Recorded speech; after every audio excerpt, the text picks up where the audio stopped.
with a deep sense of duty to continue the work of those who stood at the foot of the Edmund Pettus Bridge 60 years ago, facing down violence and tear gas and billy clubs, simply so that the one person, one vote promise could be a reality for every citizen.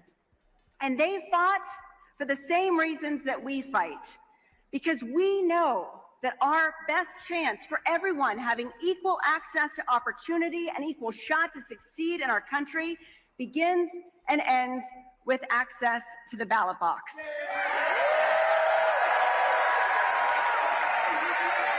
So now here we are, almost 60 years later, facing another effort, a very serious, coordinated effort to roll back not just their advancements, but democracy itself. In Project 2025, anyone? So now I want to take you back just for a minute, because it's important to remember that in 2020 in Michigan, we fought back successfully against an unprecedented effort to overturn the accurate election results of not just a valid election, but the highest turnout election in our state's history. In our workspace, inclusivity is the very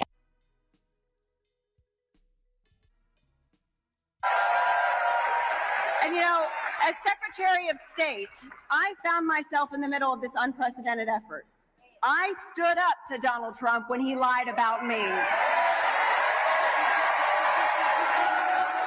I defeated a plan to interfere with the counting of valid votes and illegally block the certification of election results.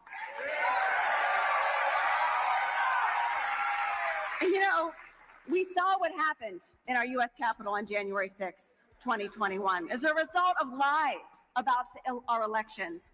And I had to shelter in my home, protecting my son, while people with guns protested outside my front door because of the lies that they'd been fed about our elections. So let me tell you this. I will stand up to Hey, what's up, Donnie? anytime, anywhere who tries to stand I heard in the this way was of a our decent citizens speech and by their Biden, so I'm going to check it out. And here's the thing. We all will, won't we, Michigan? We all will. Because that's who we are. We stand up to bullies, and we don't let anyone take our voices away. So the election of 2020 is behind us, although I think some people still need to hear that. But everything we dealt with in 2020 is not. This election cycle has already been filled with so much noise and chaos and mudslinging and lies, all designed to discourage all of you and Michiganders everywhere from participating or even believing in our own voices and in the power of our votes. But here's the deal, Michigan. Here's the deal, Detroit. Those forces will only win if they convince you to stay home this November. If they, with all the noise and the lies and the chaos, if they make you feel that your voice doesn't matter, then they win. But we are not going to let them make us feel that way, are we, Michigan? We're not going to allow anyone else to confuse us about the power that we have in this moment. And 2024 is our chance to prove that as Michiganders and as Americans, no matter where we live or what political party we belong to, that we are committed to protecting and preserving American democracy. And I am energized to be here with all of you, because what I see right now is a room full of democracy defenders. You are committed to doing the hard work necessary to make sure our democracy remains strong for everyone. And I am committed to doing everything I can as well. But today, I'm here with just one last ask. I want to ask you to recognize the power you have to defend our democracy in the months ahead. I'm asking you to recognize that you and that Michigan voters have the power to decide the future of this nation. You have the power to ensure that our children will be safe in schools. The power to ensure that women will have control over their own bodies.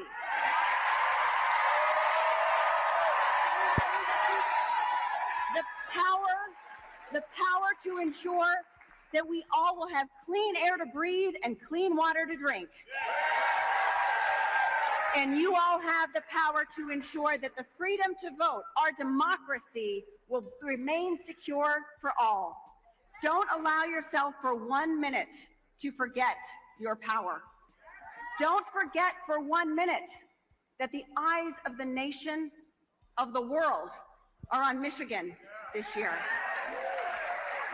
The eyes of those freedom fighters who fought and bled so that we could live in a land where we are all free and equal under the law, their eyes are on all of us. The eyes of the future of this country, the young boys and girls who will inherit what we leave behind, their eyes are on us. And it's on us to show the nation who we are, Michigan. It's on us to show what we stand for and what we will fight for. So I'm going to ask you all again, Detroit, what are you going to fight for?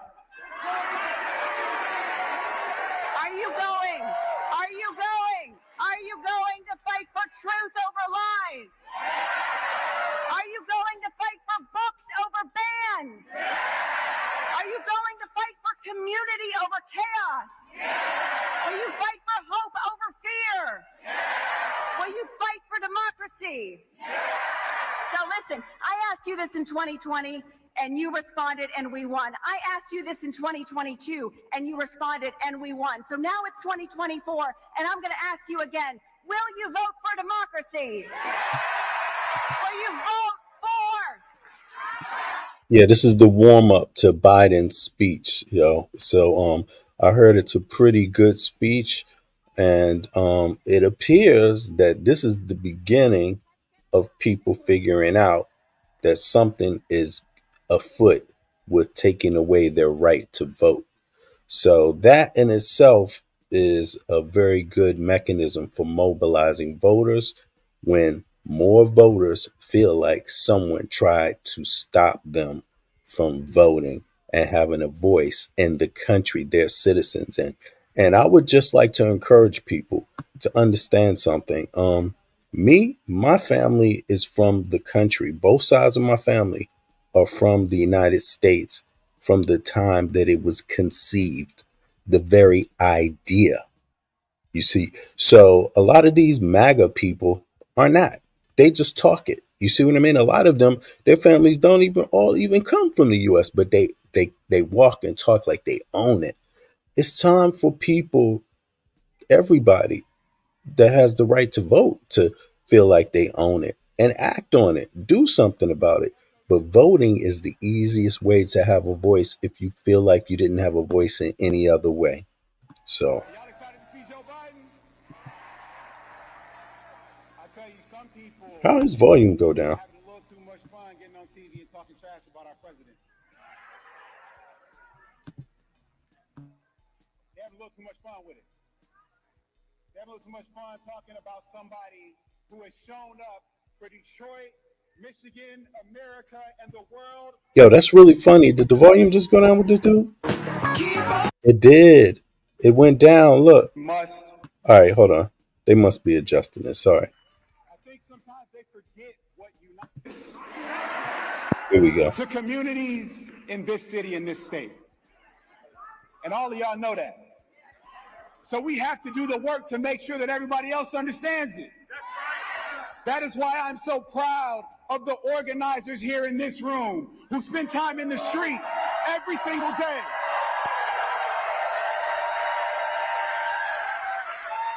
Having conversations, knocking on doors, making phone calls, getting into a few arguments. But the good thing about it is these are arguments that we can and must win. And that's because we are also united in our shared future. You see, the biggest difference between Democrats and Republicans, one of the biggest differences between Joe Biden and Donald Trump, is that we believe in a future that is big enough to include all of us.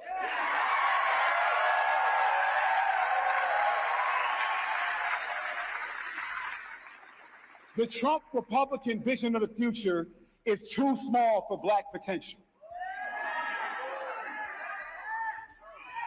When they say, what do black folks have to lose? We have to lose our potential. The Trump Republican vision of the future is too small to include the LGBTQ community. The Trump vision of the future is too small to recognize that we have the power to do something about the climate crisis rather than giving our future over to the big oil companies and polluters.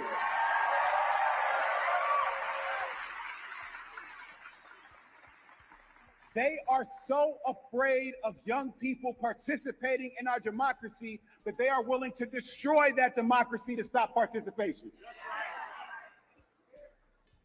But really, we just have to make a choice. Because people, we recognize that somebody is either with us or against us. This is binary. It's black and white. It's two choices. You are either with us or against us. You can be out here arguing on TV, or you can be in the streets doing the work. And I think all of y'all are about that work, right?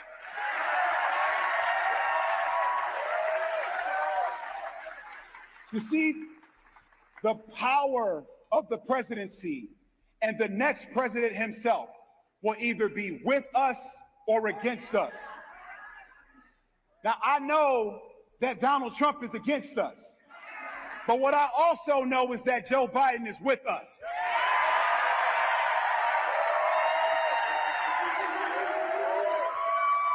So,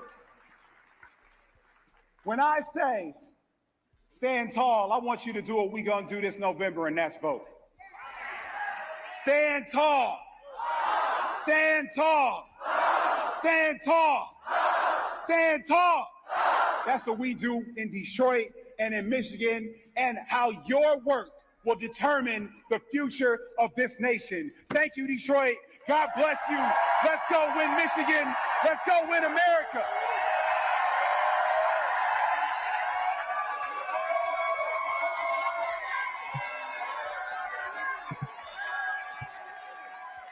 This is how you got to react when you feel like your vote is going to be taken away.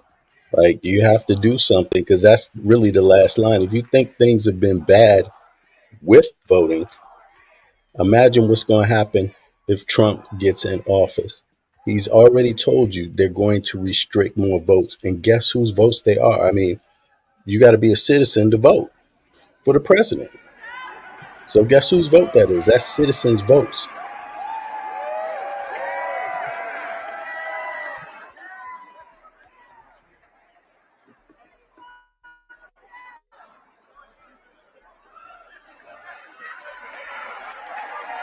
Hey, Pumpkin.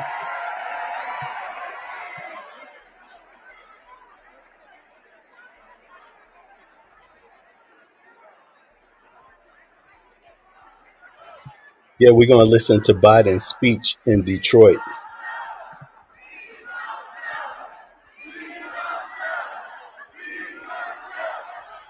Please welcome Academy Award-winning actress Octavia Spencer.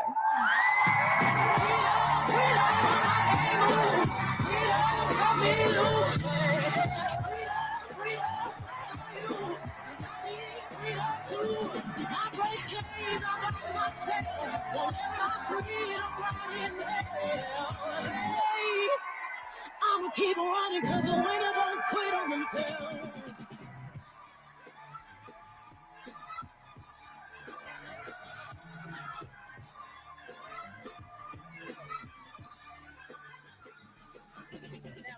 Please, Hail Marys, I meditate the fact that I had to have a step up here. Some of us are, a little short. Big on personality, though.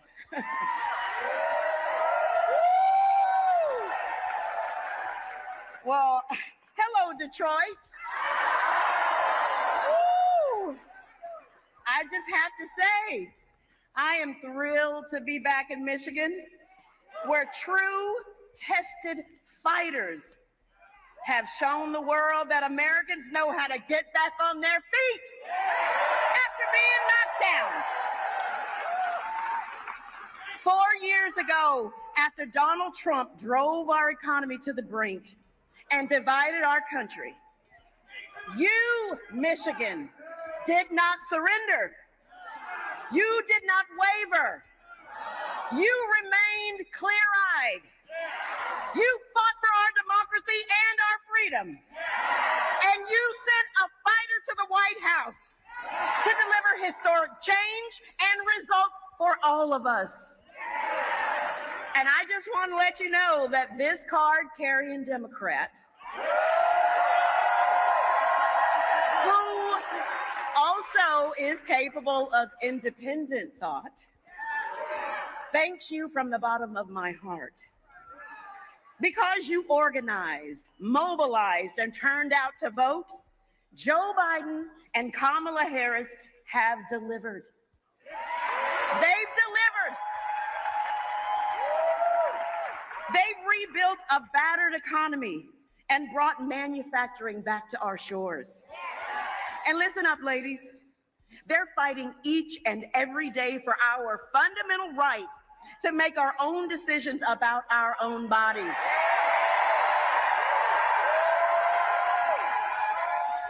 They're standing up to corporate interests to lower costs for American families, from health care to prescription drugs to student debt to housing. Joe Biden is a determined, compassionate leader who believes in an America where everyone has a fair shot, where we expand freedom, not strip it away, where we defend our democracy, not diminish it. Well, Michigan, this year the stakes are higher than they've ever been. But I know you're ready to stand up and save our democracy again. Are you ready to stand up and save our democracy again? Are you ready? Good. Because there are only 115 days left in this election cycle, and we have one job to do. Reject Donald Trump once and for all, and send Joe Biden and Kamala Harris back to the White House. President Biden has a proven record of results. He also has a bold, positive vision for the future, where freedom and democracy are strengthened. Hey, and where Andrea. the economy works for everyone, where health care is affordable and accessible for all, and our children are safe from gun violence. Now, it's in stark contrast to Trump's vision, where Republicans want to rip away more of our rights. They want to sell out the middle class and destroy the very foundation of America, our democracy. Joe Biden and Kamala Harris have demonstrated time and again that they are fighting for hard-working families. Mine, yours. And they've always delivered results. Now, I don't know if you guys remember this. After Donald Trump fumbled the response to the pandemic, Joe and Kamala delivered checks directly into the pockets of millions of families who were struggling to make ends meet. They cut child poverty in half for Black families, and they'll do it again by making the child tax credit permanent.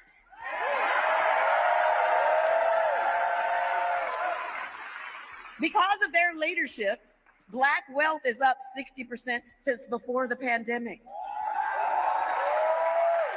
Black families and communities are seeing long overdue opportunities to build a life of financial freedom and create generational wealth.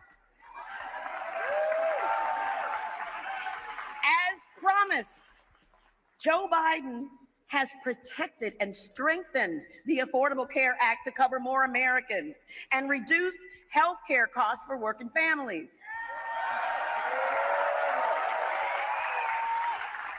He's taken the most significant action ever to provide student debt relief.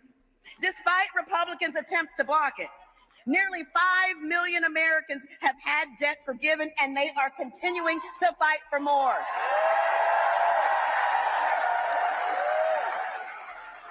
On all of these promises and more, Kamala and Joe have kept their word.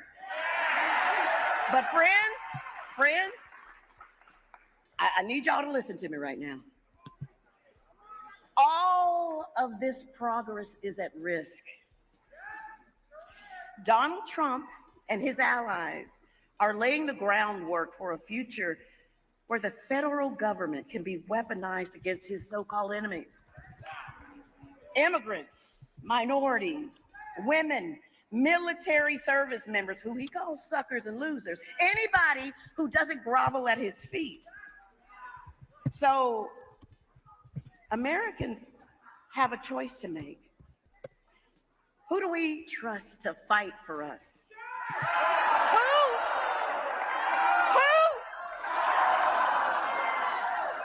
Do we trust a leader who has kept his promises and fought every day to make life better for all of us? Or do we trust a convicted felon? Joe Biden works for you. The other guy works for himself. Now, we've seen this show before, folks. We've confronted and overcome cynicism and despair. We've shown Donald Trump and his acolytes that we won't stand for their dark and backwards view of our America. And that's good news. That's good news, folks. We aren't powerless. But here's what I'm going to need from you. I'm going to need you to show the rest of the country how to fight.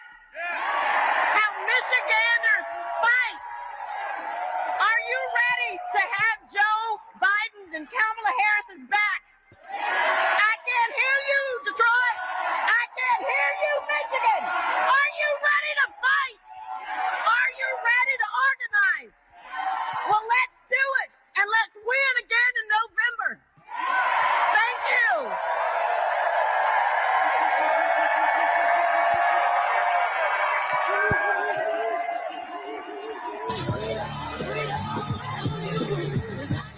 Yeah, I hear you, man. That's something that has existed inside of the electoral cycle, on both parties. They had Kid Rock out there before talking about Trump, I even believe, It didn't work, but I think it's about substance overall. You can't limit entertainers to only being entertainers, but we got to listen for substance. And if they don't have any substance, then we got to call it out. And if they are buffoons, we got to call that out too. I think overall it's the buffoonery, that gets me, whether it's entertainers or not. I mean, right now we got some strangeness going on. Overall, we saw Trump endorse a black man, Robinson, I believe, Lieutenant Governor Robinson, and he claims black people should be the ones paying reparations. So, I mean, if he can, if we got that going on, then we got a lot happening. That's strange. So, for me, anybody that's saying vote and anyone that understands this moment in history, they are literally trying to stop citizens' right to vote. So when that's on the line, I think we just gotta make some clear choices, clear decisions and stuff. Yeah, he out of his mind, bro. Totally out of mind, out of body, out of pocket. You know what I'm saying? Dude is crazy. So I don't know, man. We in some special times, bro. We in some special times. Yeah, I missed it, man, because of I was busy. The weather was nice over here, but it's top of the morning here, so I want to watch it now with y'all. See. Keep on believing. Sleeper. Just stop sleeping. Yeah, I'm just turning it down. I don't want to get this this complaint from YouTube about we don't want Steve. You can't use our music, man. You know who is this, by the way? I'm ashamed to say I don't even know who this is about to speak. But oh, okay, it's somebody else about to speak. You just what doing a sound check? How if I know? Oh, okay, the president. Now Biden is about to speak now. So yeah. So let's see. So far, they say this is one of the best speeches. Um, some media outlets they saying this is one of the best speeches they've heard of a president, in a long time. So that's probably uh, gonna people are probably gonna say it's one of Biden's best speeches. But who knows, man? Me myself, I don't doubt the guy being able to govern. He's governing right now through all of this. So, in my mind, I don't believe misspeaking constitutes misgovernance or not being able to govern. So, although it might raise some eyebrows, I'm safe because I know he's the president right now. And if for some reason he can't, he's deemed by his doctors and whoever else, cabinet members, people around him, generals and things like that, to not be healthy enough to govern. They already have protocols set up to step in and speak, and and that would mean the vice president would step up, and that's what's happened historically.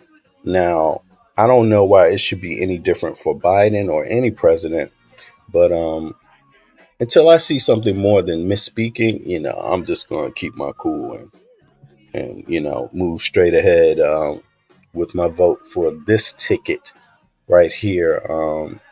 My personal views on it, I believe that Trump is afraid of Biden. He wants the media to poke at Biden's health because he doesn't want Biden in the race or his age or these kind of things. And I believe Trump would rather run against Kamala because then he could use all the birther.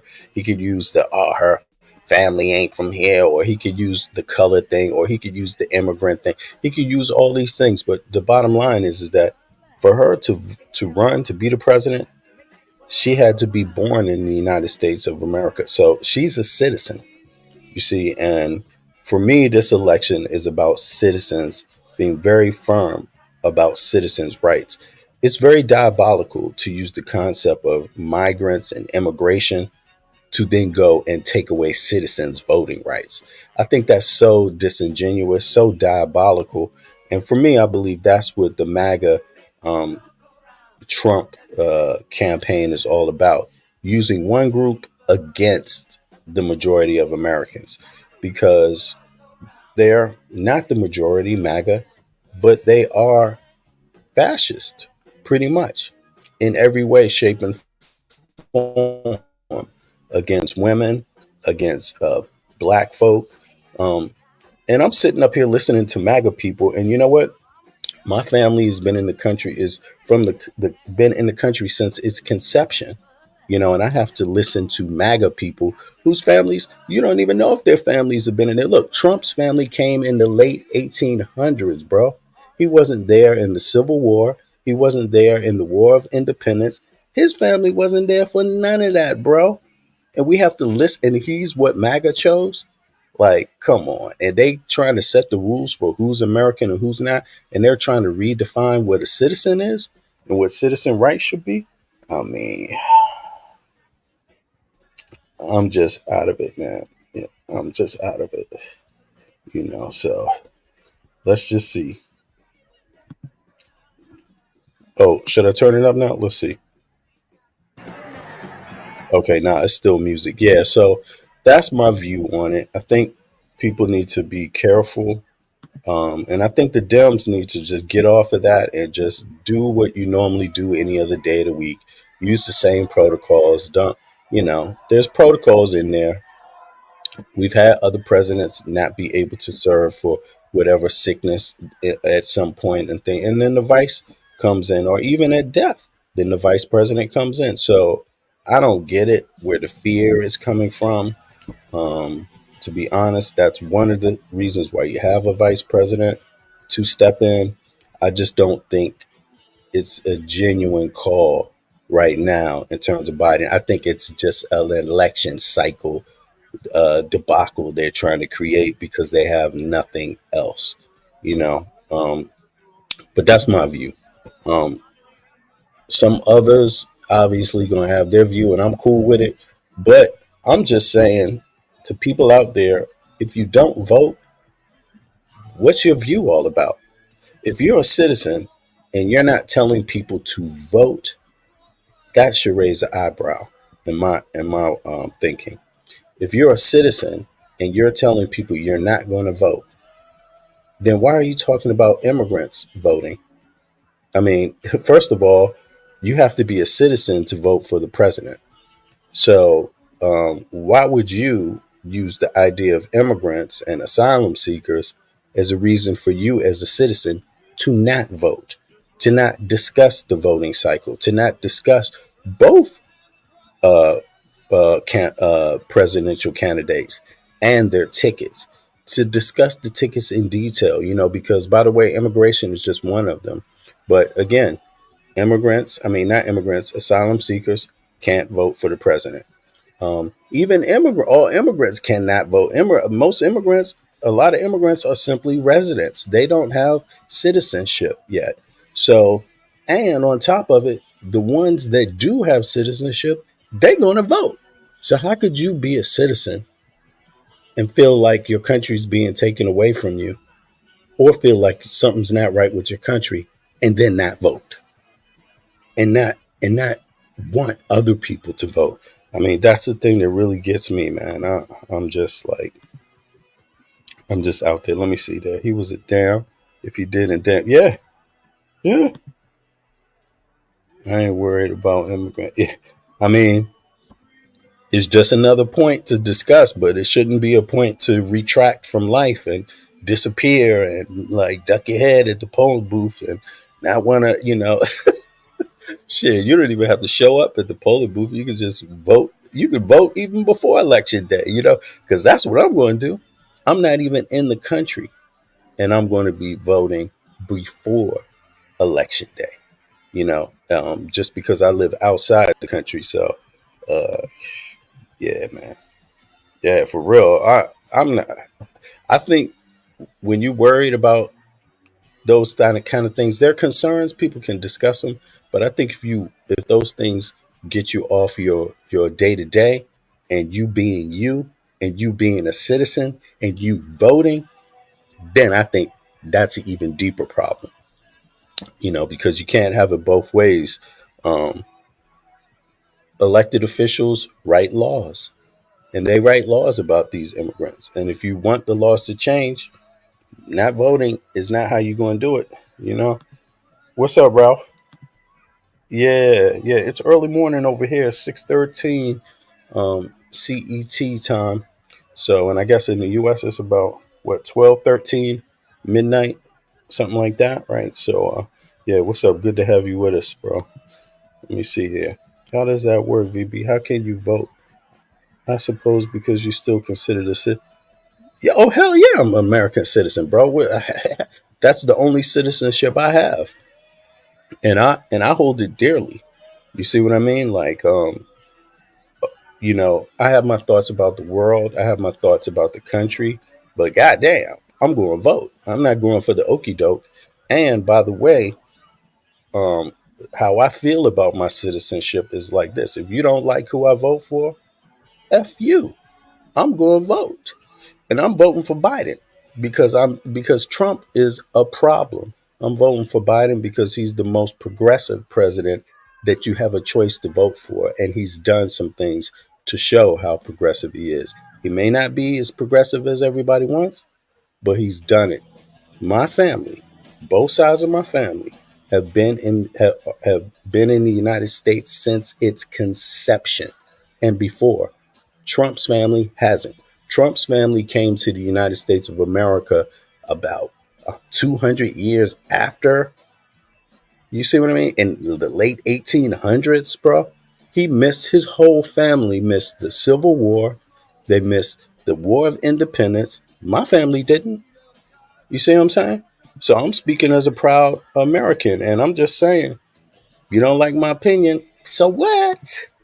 So what? And I'm not talking to you, Donnie, or anybody here. I'm just saying, in general, folks don't like my opinion. So what?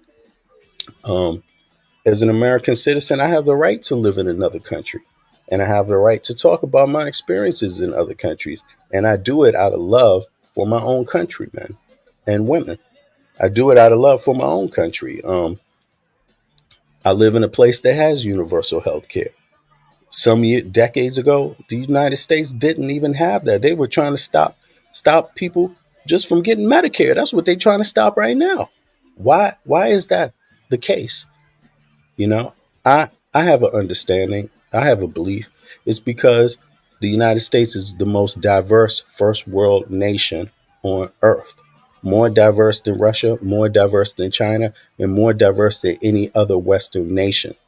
So maybe that's why there's so many people that don't want folks to have health care. Bigotry. Because in other nations, folks have decided, nah, our people is getting health care as a bare minimum. So how come that's not just that easy for the United States of America and their lawmakers to figure out how to do? You know, it can be done, but they don't want it. And my view is that the people that don't want it, it's because there's racial overtones and because there's gender overtones too. Look at how they're talking about a woman's right to her own body to decide life-saving help. You know, a woman shouldn't be in a situation where she gets raped, is forced to have the baby, and then the doctor tells her you could die because something's not right here with your body.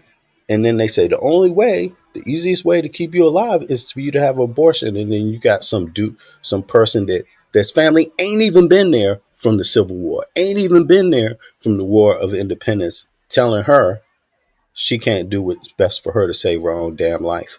What's up with that? What's up with that? So I'm not down with that at all. And I used to be a person that used to be a little spooked too about a lot of things, how unfair I think the system is. And that used to make me retract from things that I had a right to do. It used to make me retract from a lot of things, but I'm not a little kid no more. I'm 50 something years old. I'm using everything that I have to my advantage at this state in my life. And speaking is one of those things. So I'm going to use all those tools that I have until I don't have them no more. You know what I'm saying? Let me see here. What Pumpkin say? The whole problem Republicans with Biden is Kamala being a woman and black woman, and they know if he steps down, she will be president. Well, they know if he steps down while he's in office, she will be. But I believe personally, Trump would rather run against Kamala because then he could use all the bigotry things, all the background things, the ethnicity, where your family from. But as far as I'm concerned, I don't need somebody telling me whose family came into the country after the Civil War, after the War of Independence, all of that, telling me about what it is to be a citizen, who should be in, who should be out, who can run, who can't run, how to build a wall and all of that shit. I'm like, damn, you wasn't even here when the country was founded, bro. Trump was not, his family and him was not in the United States of America when the country was founded, not during the War of Independence. And on top of that, not in the Civil War. He's not even around. He shouldn't even have an opinion. He should shut up about that. That's not even a platform he should run on because his ass was nowhere around and neither was his family. They're immigrants too. You see what I mean? They might be citizens, but they were immigrants too. You see what I mean? Part of my family comes straight up, definitely 100% from, it's a diverse background, but at least they've been in the country since its conception. So slavery and reparations is an issue for me. But think about this. If slavery and reparations is an issue for you, Why the hell would you vote for Donald Trump? He endorsed the man who says African Americans should be paying reparations. That makes no goddamn sense at all. And his argument is that people fought for you. Well, the Confederates didn't. And then secondly, how did you get the money and to be able to industrialize your arms and your military? Because the North was involved in slavery too. You see what I'm saying? So reparations should be, even though it's not a political topic right now, obviously, because it would be so paralyzing. Any candidate speaking about it would and being pro will lose the election because enough people are not educated about it. Unfortunately, we haven't spent enough time educating and preparing the population about it. It's been totally manipulated, the concept of reparations. Like it's a bad thing or something, like it doesn't help the economy, like it doesn't help Americans come together. Shit. As far as I'm concerned, African Americans are more American than most groups of people that call themselves Americans or US citizens. But we got to be reasonable, and we also have to be able to work with other people to get justice. That's my view of it anyway. I'm not coming up. I have people who have issues with my wording, but and speak to me how they come on, man. Y'all anyway. Let's talk about the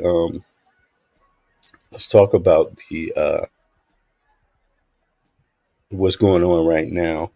Um Let me see here.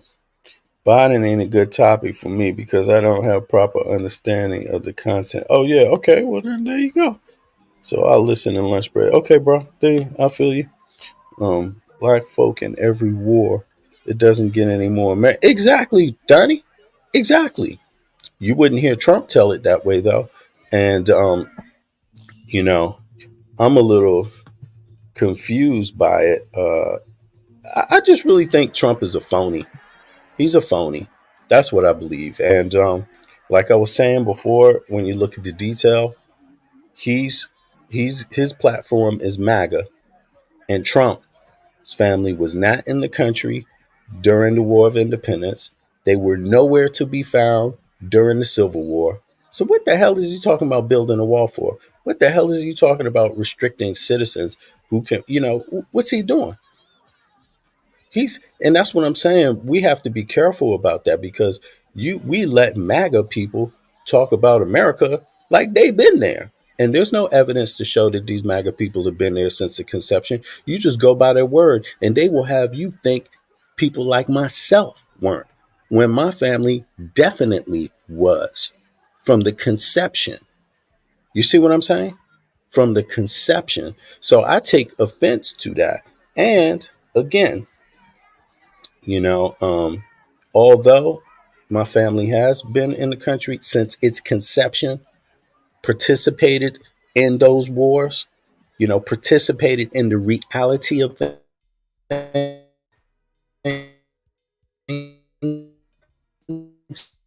MAGA platforms to Trump. Biden may not be perfect, but Biden has changed. He admits faults. You see what I mean? And that's something that every person has difficulty doing, admitting faults. You see what I'm saying? One of the beautiful things I like about Malcolm X's autobiography is that he changed. He didn't stay the same. He changed and he kept changing and he kept getting better and he kept refining himself and he kept doing justice. And guess what happened? He was killed by his own people with the help of others, but basically killed by his own people. You see what I'm saying? His own people feared him. Elijah Muhammad feared him. Another black man feared him just because he was willing to change and reform himself and refine himself and continue that life journey. Man, we got to look at things, we got to look at things for what they are, and not what we necessarily want them to be.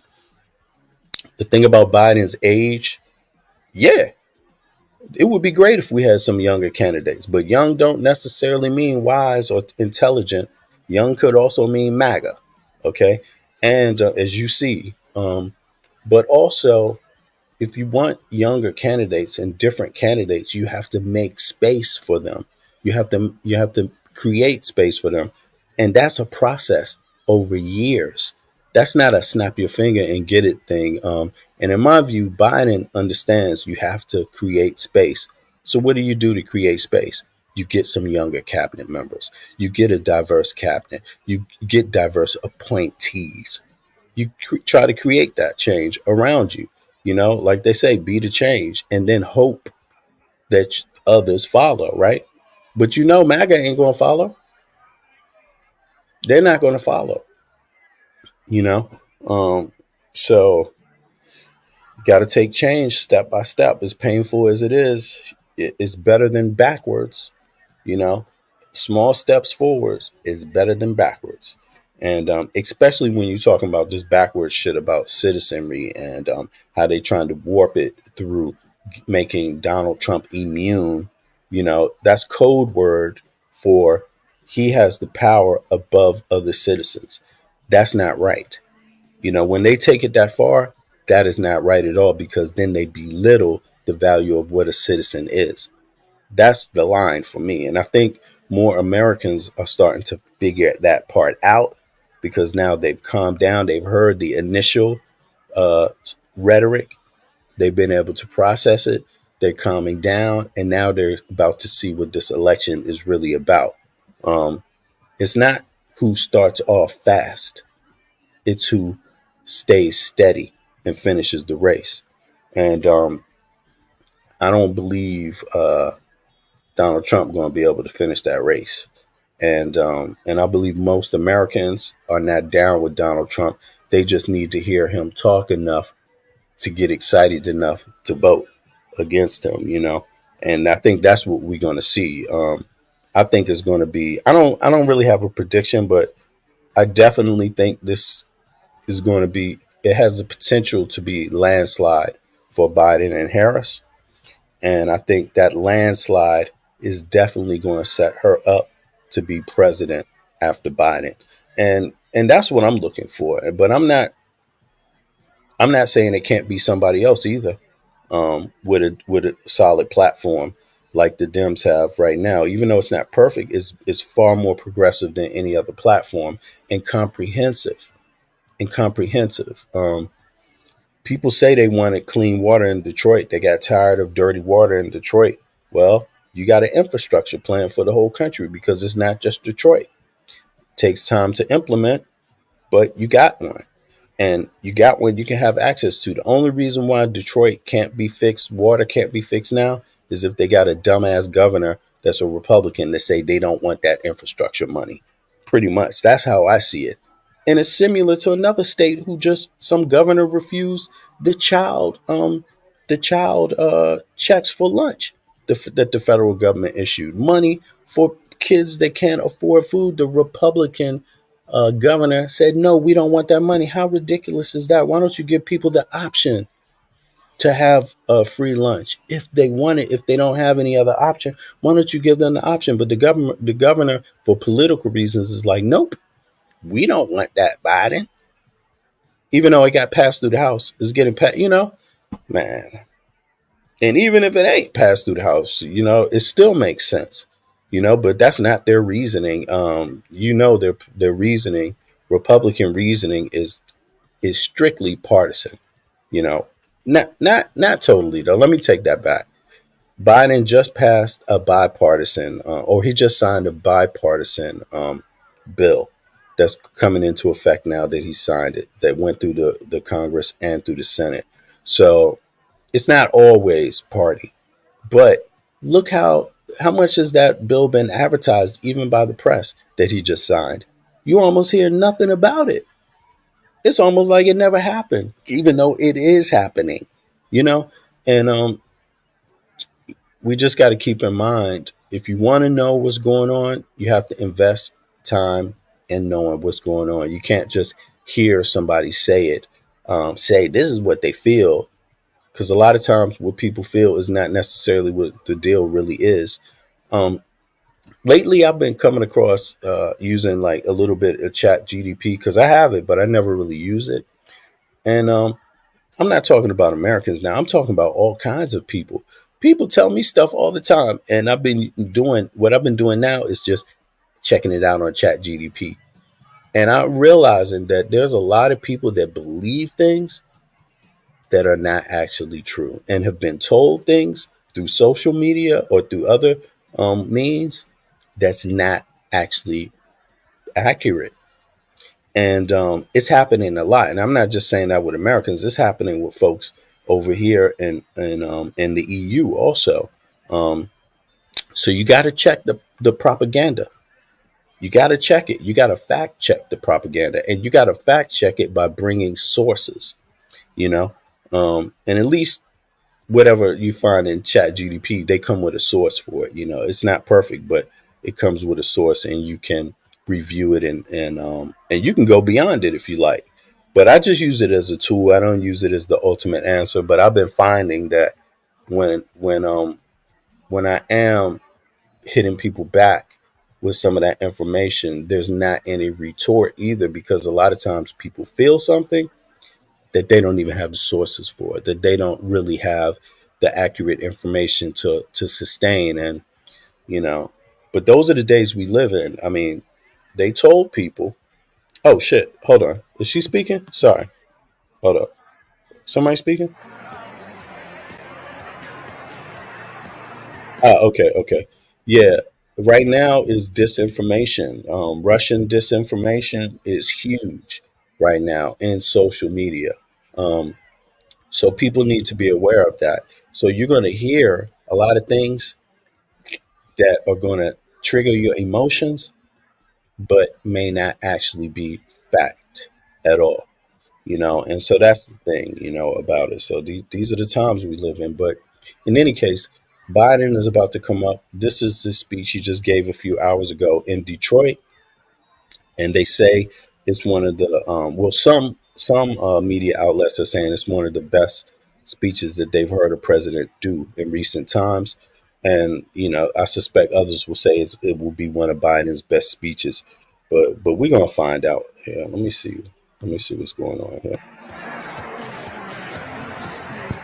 I'm gonna pull it forward a little bit for Biden. Oh, okay, here we go. It's not Biden, but he's gonna be introduced soon now. So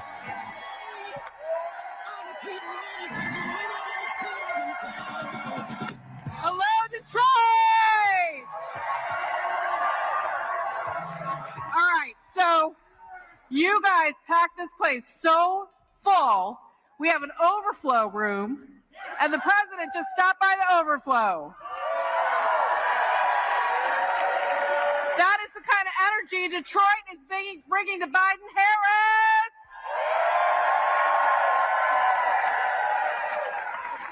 My name is Minnie Timaraju. I'm the president of Reproductive Freedom for All.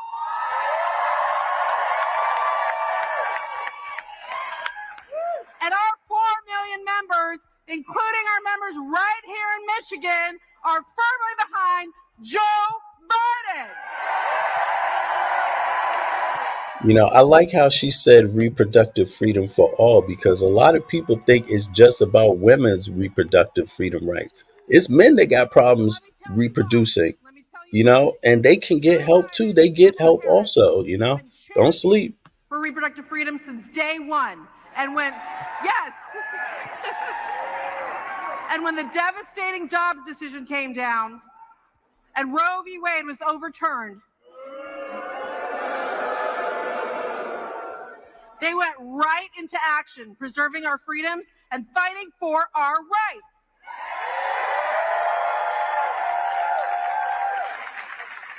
From protecting access to medication abortion, to protecting women who need abortion care in emergencies for life and death situations, all the way to the Supreme Court, to deploying the entire administration to protect women and pregnant people. They have been with us. They've been with us. We are with them.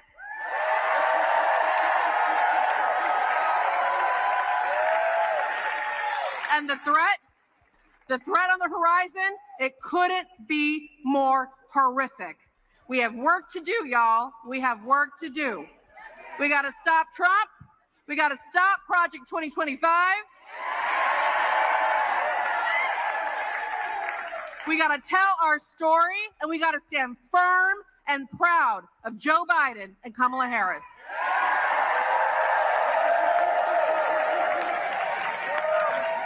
And we're, yes,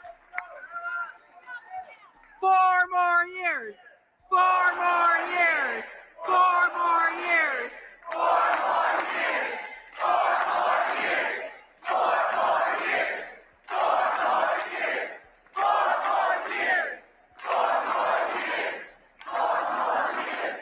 And when we reelect Joe Biden and Kamala Harris, when we flip the House,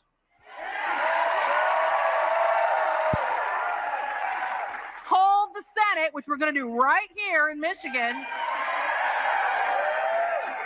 and reelect Joe and Kamala, we're going to codify a federal right to abortion in all 50 states.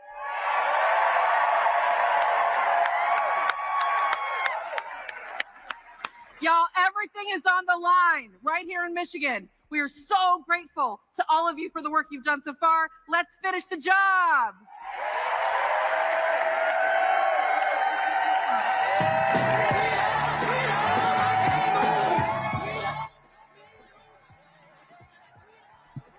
Yeah, they rocking that music again.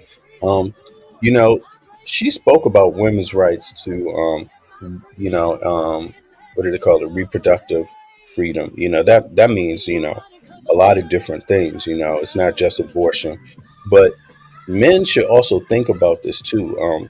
Reproductive freedom it's basically about your ability to produce or not produce as you choose. And for men, that some of that could look like if you don't want to have babies, it's men out there getting clipped. Well, do you want to have that option if you already got enough kids and you don't want to, or it could be other things. It could be that you're not producing your fang down there in the bottom area is not functioning well. Should you be able to go get help? Should you have the right to get that help? Um, how much do you pay in taxes? Should the government be able to help you with some of that help? Or should it be totally, something out of the government's hands?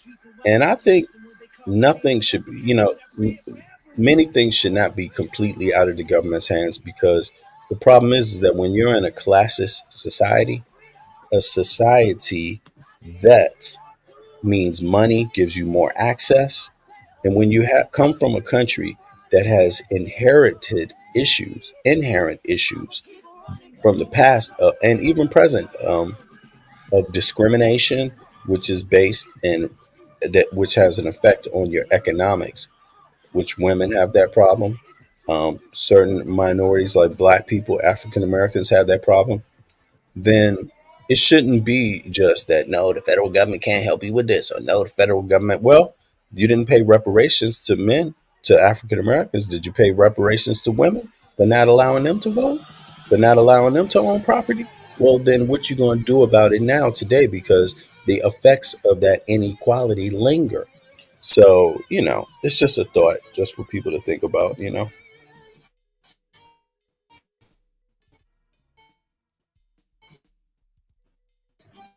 Joe did speak on taxes. Oh, really? Because, you hear a lot of funny things. People talking shit about taxes. And then you go chat GDP and you find out they done said some damn lies about taxes. You find out I'm not talking about Joe Biden. I'm talking about people in general out here talking like Trump, for example. Um, so especially taxes, it could be tricky. One dude tried to tell me that, oh, the top 1% pay more than everybody else and blah, blah, blah. And then I went and researched it a little bit and I found out that that's not true. Actually, it's people under the top 1%. People under the top 1% are paying more in taxes. It may not be the poor, but it's the middle class and the upper middle class and people above that, but they're not even the top 1%. Can you imagine why someone is not in the top 1% would be paying more in taxes? to somebody that's in the top 1%. And the people in the top 1%, guess what? Their earnings are not just coming from employment. It's not just an employment check. What do they call that? When your taxes get taken out of your employment check. Um, that's a specific type of tax income, right? Or no, employment income. I forget the term they use in the US. But imagine that the 1%, they got other things that are not even taxable, that are incomes, bro, that provide them with wealth, provide them with money that the tax system doesn't even address right now. So you got to be super elite to be able to have that. So don't just let people tell you about taxes. Research it. Always research it. Know what you're voting for and research it. If you haven't spent the time to research it and you're not willing to debate it, then you shouldn't be out there openly telling somebody else what it is. You should have something that backs up your your views. At least, you know what I'm saying. And it doesn't always have to be a contentious conversation. It can just be a fact finding conversation. Let's find out what the facts are. Um, and then people can do that. But that would be a call for a little bit of progressive behavior, when you can sit with people and go through facts together and just be looking for the facts. You gotta have a certain kind of willingness to do that. And and I think what you're seeing with the Democratic Party and and how they're being progressive is they put together a platform that's very comprehensive and detailed, and that's based on research and information in detail, factual information that's being checked out. It's not just thrown out there like Trump's campaign is. They just throw some wild shit out there. They don't even go into depth about what they're going to do. They just they just have a general idea of what they want. Having been being a high risk woman who has serious reproduction problems with causes near death. Problems for me. I'm for reproductive rights for women's health care project. 2025 has no regard for. Yeah. And again, Andrea, it's men that also have reproductive issues. You know what I'm saying? And, maybe they're not the same as women's, but we should think like if we feel like we should have the rights to certain things, at least the right to do it. The Republicans has gone as far as saying, imagine if this was directed at you as a man and you say, I got enough children, I want to go to get clipped just to make sure some other woman that I happen to be with one night by accident or by on purpose ends up having another child by me, wants more child support, wants all these things. Imagine it's a lot of men that just go get clipped for that, right? Okay, imagine if a Republican said, that's illegal, boom, you're going to get a fine, and then they want to go lock your doctor up too. That's basically the same thing, you see? So I even saw a cartoon where they was talking about this and where they was comparing the two. And they was like, well, a man can kill all the sperms he wants and nobody's crying about him. I think that's a little too far, but at the same time, you should think about that. What if somebody came along and was like, hey, you can't do that. You don't have the right to do that. You do not have the right to, use waste any sperm cells at all. No right whatsoever. That is a felony. We're going to throw you in the jail for that. Man, you may as well go back to, you know, you may as well. What if they tell you you can't use a condom? Man, you don't have the right to. You should only have sex with a virgin or you're going to go to jail. You should only sleep, like imagine that. That's where we're going down that line, because it's absurd, right? But, you know, I think people need to look into the details of abortion before they jump out the window and just assume that They've done it with black women. They made an assumption. I've seen this. A lot of people think that black women are having abortions just because they're being promiscuous.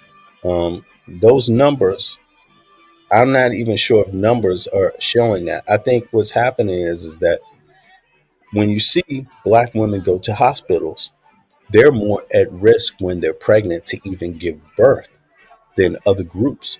That's what's happening. It's black women dying from trying to give birth.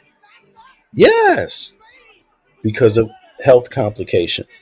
You see, and I think if you can't go into that kind of detail, what's really going on with women when they're pregnant that even want to have babies, I don't think you understand totally what abortions are about and women's reproductive rights. Yeah, that's my word on it. But maybe so. I'm sure there's plenty of people that could speak on it better than me. Women, I'm fighting for my granddaughters and all women. There you go.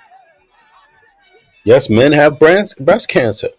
You know, yes, you could get it in a lot of places too. We don't need a condescending, uh, conceited, convicted, conniving, contradictory, conservative comment as president. Absolutely. I mean, imagine if somebody came up to your house and said, "You know what? I got a bomb, and if you don't do what I say, I'm gonna throw this grenade in your house and kill all your family." Imagine if somebody came up to you and said that, and then your response to him was, uh, "Somebody's over there jaywalking across the street. How come you ain't talking about that?" I mean, it's, that's how I look at this election cycle. You you could you could focus on the person that's jaywalking, or you could hunt down some mass murderers. Which one you want to do? you know, that's how I look at it. It's emphasis on calm. Yeah, yeah. Thank you, Donnie. Thank you. Or yeah. Oh, you talk about Andrea exactly. Well, see. Hold on. See, and see. The seven C's. The seven C's will get you for sure. Yep, exactly. All right, what's up? They making people wait for Biden? Okay, let's see. Let me speed it up a little bit more here. Here we go. All right, it's coming. Here we go. By the way, is it true that Justice Sotomayor, there's somebody who tried to carjack her? Is that true? Is that true? And it's one of these MAGA people or right wingers, extremists that tried that? Is that true? They had an automatic weapon also? Um, yeah, I missed that story, but I've been hearing about it. All right, let's see here. Here comes Biden, y'all.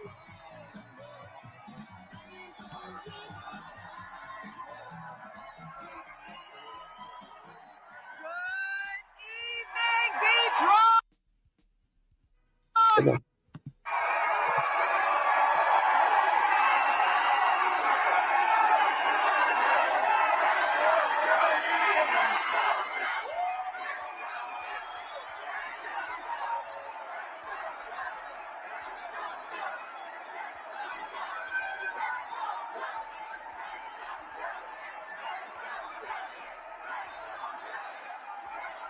Good evening, Detroit!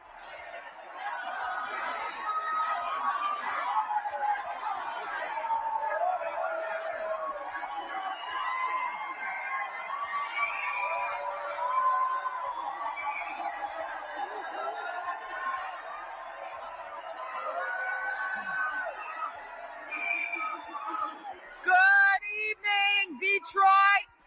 Good evening, Michigan! Good evening, Detroit! And good evening, Michigan! Don't you quit.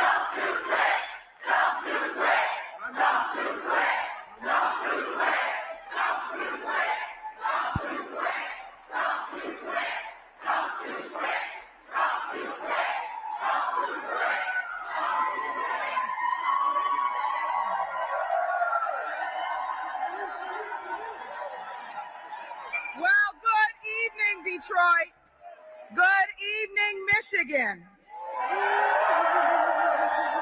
It is my distinct honor to present a transformative leader. I say transformative because when our nation urgently needed proven leadership, he not only met the moment, but he ushered in life-giving change.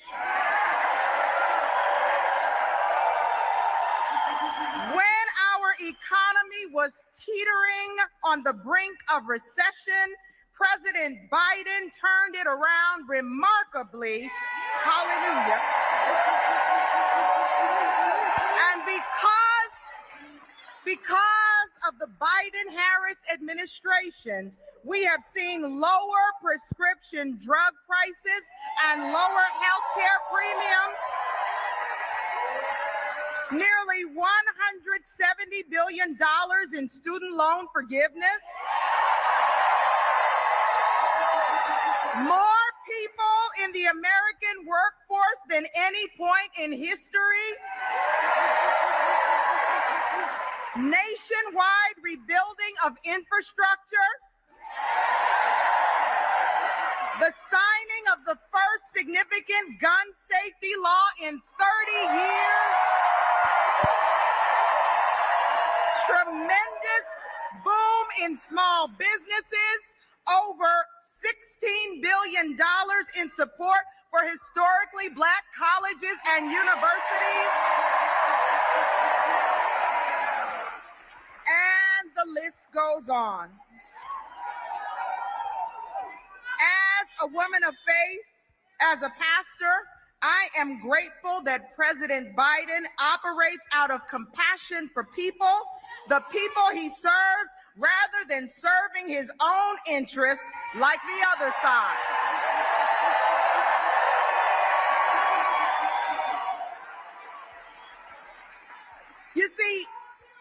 You see, while Trump is promoting autocracy, President Biden is defending democracy.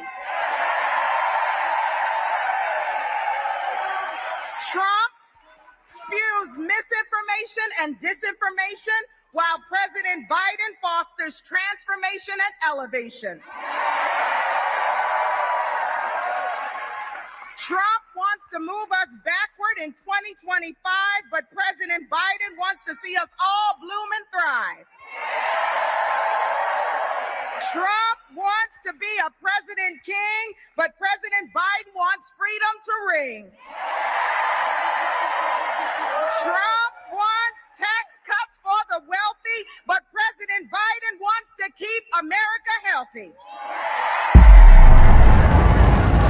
And even though there are some who have vocalized their doubts, there are still plenty of us who fully support our president.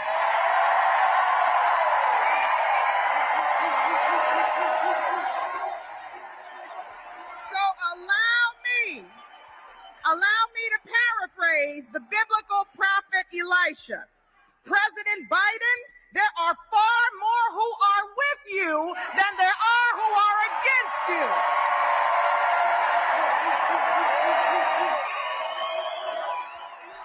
And because he has been a transformative leader, we want to give him 4 more years to finish the job.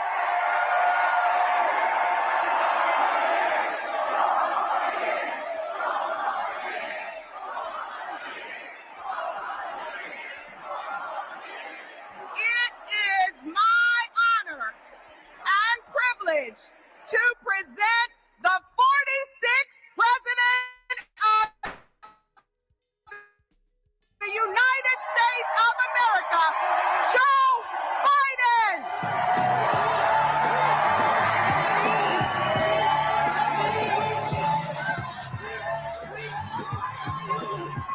Hello.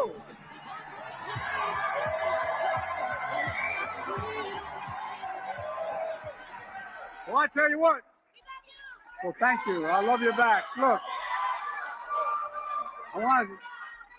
I'm not going home unless I get one sign, and that is Motown is Joetown, and it is.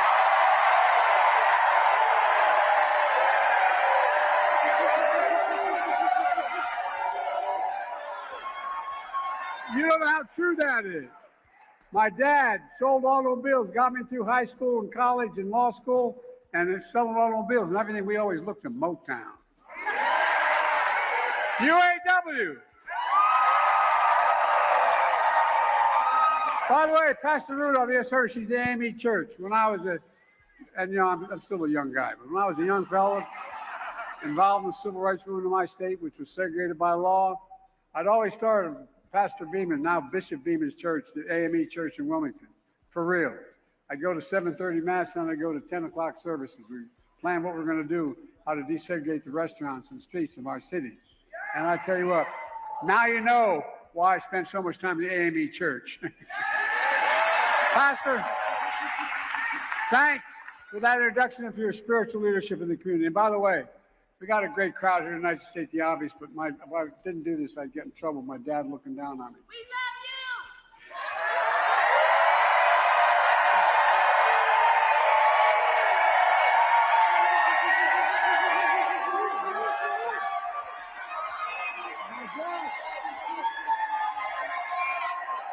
My dad would give me hell if I didn't turn and say, "Excuse my back. I apologize."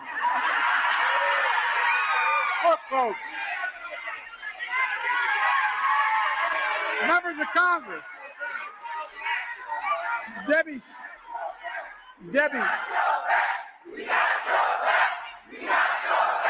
I've got your back.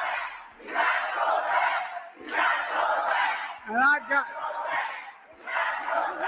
got your back as well. Members of Congress, Debbie Haley, and by the way, I want you to know that I've spent a lot of time with Debbie. She's helped me like a lot. And last I forget which event we were at, and someone said, "You're his wife, aren't you?" Because she looks like Jill, my wife. And Siri, thank you very much. I can't tell you. Look, we got state leaders, Lieutenant Governor Gilchrist. He's hard to miss. He's 7'3". Secretary of State Benson.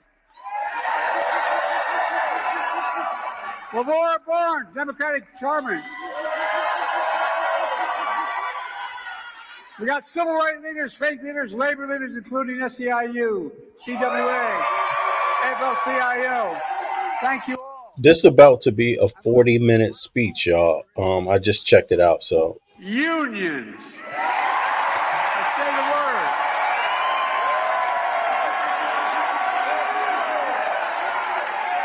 I can't tell you how much this means to me. I really mean it. Thank you, thank you, thank you, thank you. And folks, look, I'm here for one reason. Kamala and I won Michigan in 2020 because of you, and we're going to win it again in 2024.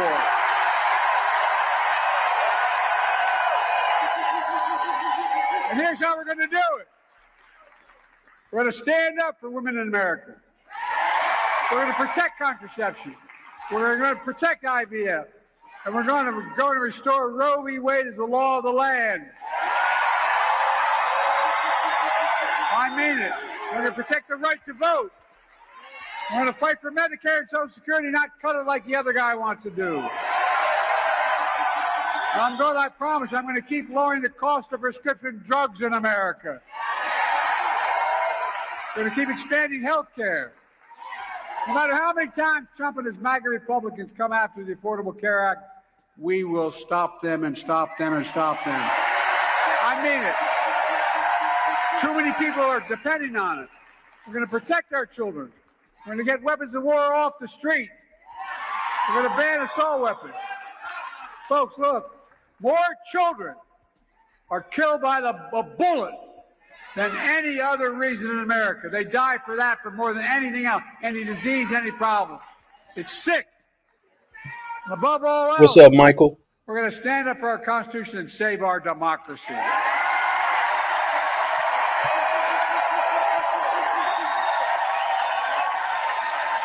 Folks, you probably noticed there's a lot of speculation lately.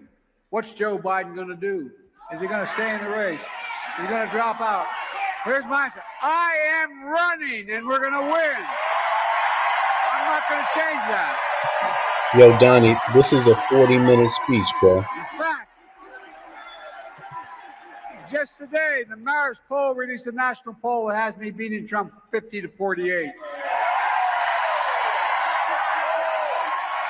I don't know all those drop-offs that took place. There's so much of my narrative, my campaign is falling apart, they say. I'm the nominee of the Democratic Party, the only Democrat or Republican who has beaten Donald Trump ever. And I'm going to beat him again. I know him. Donald Trump is a loser.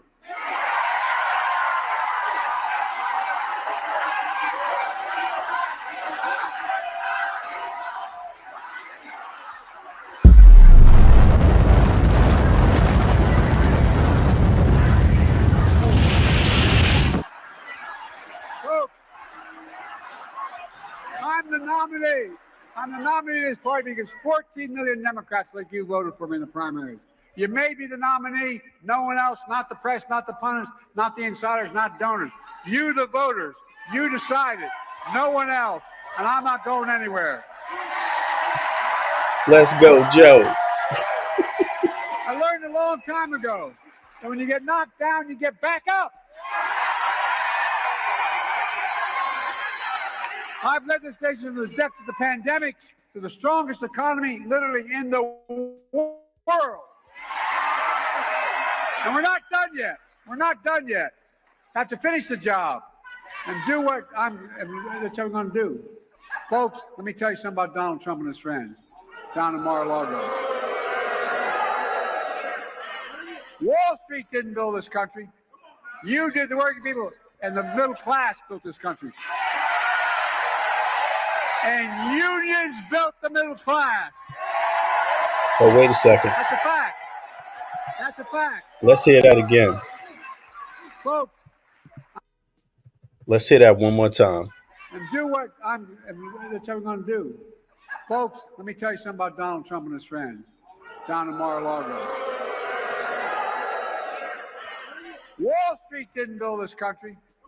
You did, the working people, and the middle class built this country. And unions built the middle class. That's a fact. Folks, I'm proud to say I'm the first and only president in American history to walk a picket line.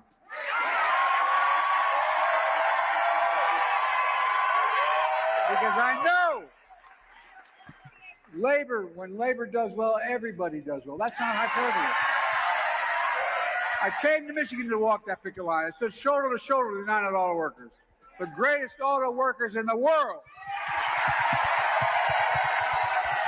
And I want you to know, I promise you, I give you my word as a Biden, I'll always have your back because you've always had mine.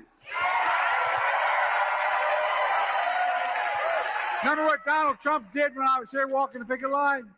He gave a speech at a non-union shop. So when Trump comes here to tell you how great he is for the auto industry, remember this. When Trump was president, we lost 86,000 jobs with unions. And I created 275,000 auto jobs in America. In fact, what's been true in the auto industry is true all over America. Since I became president, we've created nearly 16 million new jobs nationwide. 390,000 of those jobs right here in Michigan. We created 800,000 manufacturing jobs nationwide, including 24,000 in Michigan. Unemployment is down to 4%, record lows for more than 2 years.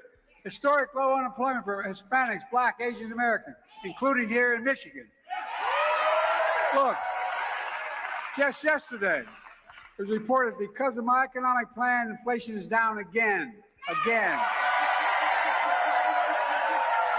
Overall prices fell last month. Core inflation is as low as it's been in 3 years.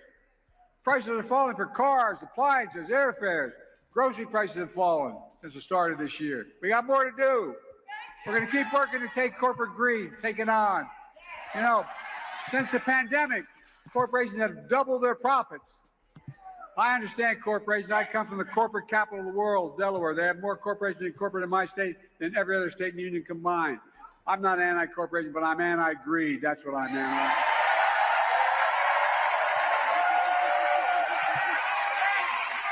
Meanwhile, Donald Trump wasn't riding around in his golf cart filling out a scorecard before he hits the ball.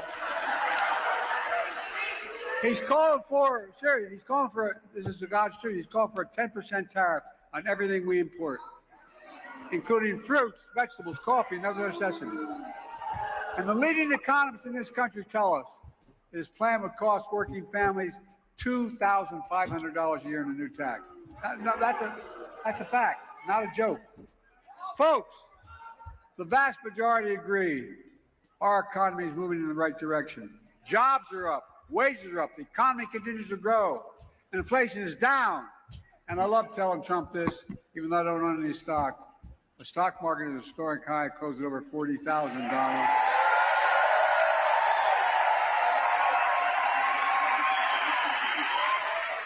People are getting a little worried that so many moderate and mainstream Republican, well, not all Republican, mainstream economists support me. Look, there are more people have more money in their 401ks than they ever did before. But folks, you don't have to take my word for it. 16 Nobel laureates in economics agree. Under my economic plan, they say we're going to continue to grow and keep inflation down. They say that Trump's plan would put the economy in a recession. There's 16 Nobel laureates last week. Say it put us in a recession and inflation would soar. Folks, look. In fact, I guess I should worry, but the new Wall Street Journal survey of economists says inflation will be worse under Trump. That's the Wall Street Journal. Great paper, usually not supportive of me. Do you really want to go back to the chaos of Donald Trump as president? Back when the United States lost 3 million jobs. And by the way, Donald Trump is the only president in American history, other than Herbert Hoover, who lost more jobs than he had when he came in. That's why I call him Donald Herbert Hoover Trump. Remember the days when people were dying, literally dying, and we were pushing on the COVID effort? Well, guess what? He told us, we don't have to worry about COVID. It's not that bad. Just inject bleach in your arm. I think he missed, he hit his head. Look, remember when Trump was transgressing peaceful protest across the White House lawn? Who were marching for justice. Look, folks, if it wasn't so serious, it all makes me like a made-up novel would happen. Now, I'm not complaining, I'm just saying. You may have noticed that since the debate, the press and their good guys and women up there, they've been hammering me. I make a lot of mistakes. No, it's okay. They've been hammering me because I sometimes confuse names. I say that's Charlie instead of Bill. But guess what? Donald Trump has gotten a free pass. He hadn't done a damn thing till a couple of days ago. He'd been riding around his golf cart in his course, filling out a scorecard before he picks up his club. Rambling about. Think what he's been talking about. Hannibal Lecter, he says, is a nice guy. Trump would rather be electrocuted than eaten by a shark. You know that whole thing, remember that? Poor Donald. He can't even watch TV this week because it's Shark Week. And by the way,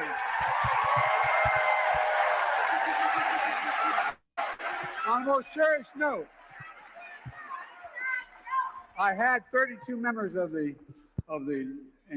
mostly from Europe, but 32 members of NATO in Washington. And by the way, and the press has covered this, they give me credit for strengthening NATO, expanding NATO, making it what it is. But look,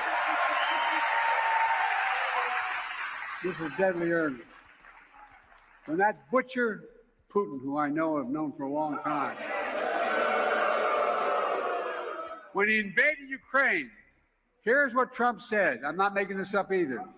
He called him a genius and said it was wonderful. What in the hell is going on? But people would rather talk about how I mix up names. I guess they don't remember that Trump called Nikki Haley Nancy Pelosi.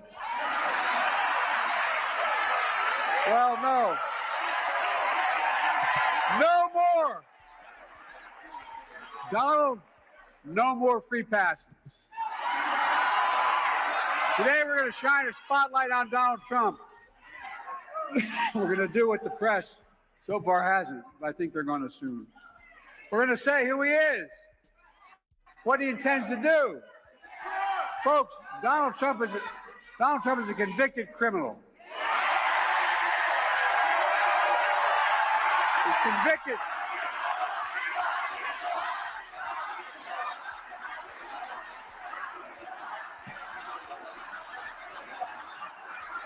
He was convicted by a jury of his peers of 34 felonies for paying hush money to a porn star and hiding from voters in 2016.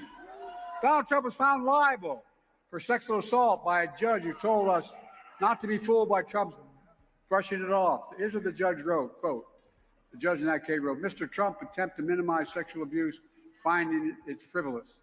Mr. Trump raped her. No, I mean, it's the judge's language, not mine. Raped her, as many people understand the word rape. Folks, Donald Trump is a business fraud. He lost his license to do business in New York State. Been fined over $400 million for giving false information to banks. And he's still facing charge for mishandling classified information, which is a criminal offense. He's still facing charge for his role in January 6th trying to overthrow the outcome of the 2020 election. He's still facing charges in Georgia for election interference. Remember his phone call? I just need 11,780 votes. Name me another president that's done any of that.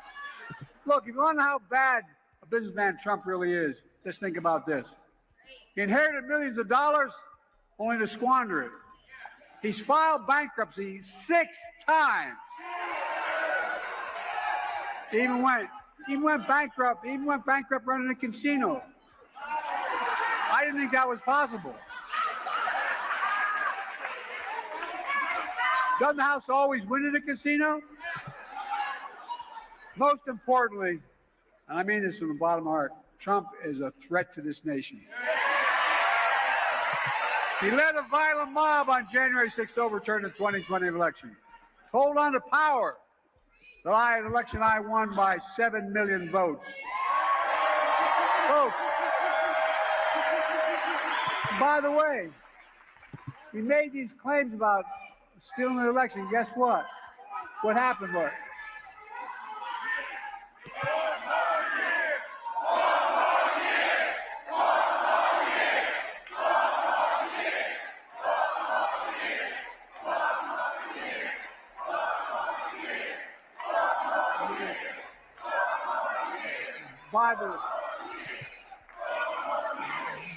by the way, no, yeah, I know.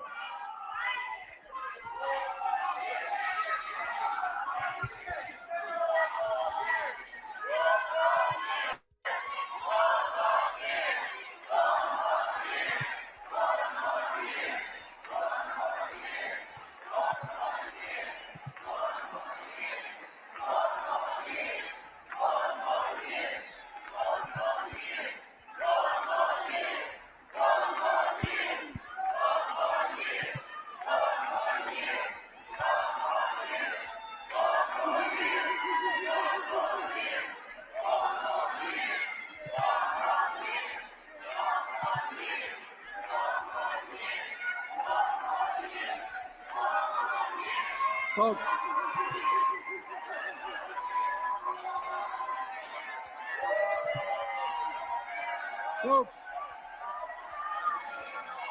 look, Give me 1 second. Folks, look, I understand her passion. I understand her passion. That's why I put together a detailed plan that the United Nations accepted, that the Israelis accepted, that the Palestinians have accepted, to end this war. This war must end. Must end.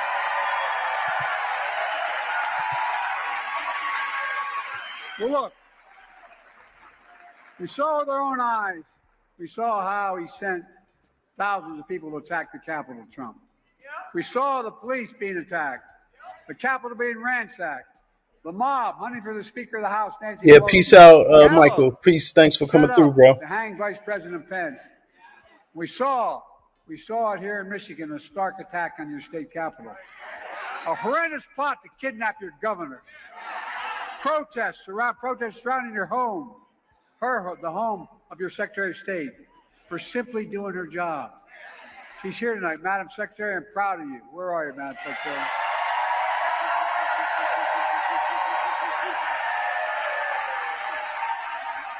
That's why I bestowed on the Secretary the Presidential Citizens Medal, one of the nation's highest honors in defense of democracy.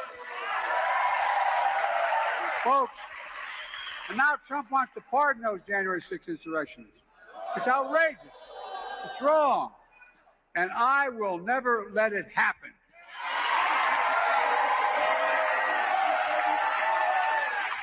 No president has ever attempted to do what Trump tried to do. No president. But Trump is even more dangerous now. No, I'm serious. He's unhinged. He's snapped.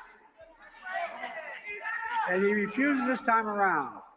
He refuses this time around to say he'll accept the results. Can you imagine that? Look, he says if he loses, there will be a bloodbath when he loses. And the United States Supreme Court said there's virtually no limit on the power of a president. Trump said if he wins, he'll be a dictator on day one. He means it, folks.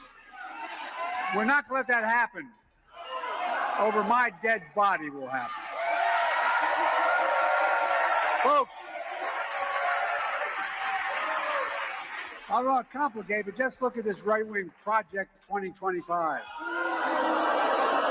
Oh, but it's really focused on, you heard about it. It's a blueprint for the second Trump term that every American should read and understand. Now, of course, Trump is lying about it now. He said, tries to distance himself, just like he's trying to distance himself from overturning Roe v. Wade, because he knows how toxic it is. But we're not going to let that happen. And the press shouldn't either. Project 2025 is run and paid for by Trump people, his top policy people, his campaign press secretary, his personal bag man in the White House, the biggest funders and more. It was a project built for Trump. Folks, Project 2025 is the biggest attack on our system of government and our personal freedom that has ever been proposed in the history of this country. And here's the nightmare, what it would unleash. Trump Project 2025 will criminalize the shipping of abortion medication anywhere to deny contraceptive covers. Allow a ban nationwide. That's what Project 2025 is calling about. Project 2025 will deploy the Department of Justice to prosecute Trump's enemies. And that's a real deal. Trump's enemies. Trump himself calls his campaign a campaign, that's what he calls it, revenge and retribution. That's what he says. Well, Trump's 2025 project will eliminate the civil service. No, I'm serious, not a joke, read it.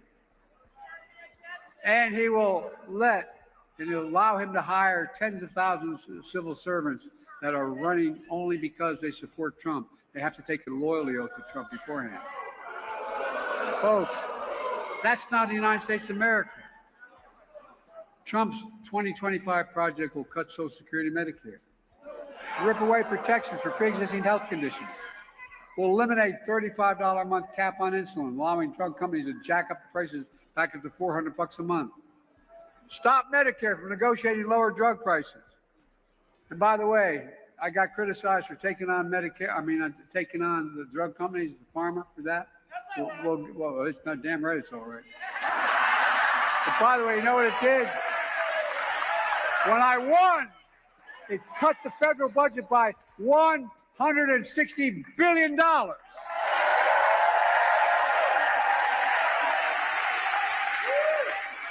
Trump's Project 2025 will eliminate the department. He wants to eliminate the Department of Education. Not a joke. He wants to cut school lunch programs. I know this almost sounds like a joke, but it's real. He wants to eliminate Head Start for low-income children. This project will allow employers to stop paying overtime for hourly workers, but give the very wealthy another massive tax cut. The tax cut he's proposed is for $5 trillion over the next 10 years. Folks, Project 2025 is going to let him round up over 10 million people in America and put them in detention camps. You heard him say it. You heard him say what he wants to do. That's what he says he's going to do. And you know what? Just on that point, right? Don't think that you or someone you know can't be part of that 10 million, because see, you've got to build infrastructure, build places to put those people. Who's going to build them? What private? Is it going to be a private contract to build them? Right? And then guess what? Guess when they run out of those 10 million people, then is somebody next. You see, and this is out of the Nazi playbook. You know, this is out of dictators' playbooks all around the world. You see what I'm saying? There's places where millions of people in China, there's some millions of people, you know, actually in camps because of their religion alone, just because of their religion. So don't sleep. This kind of stuff, you know, needs to be put down immediately. Don't think it can't be you.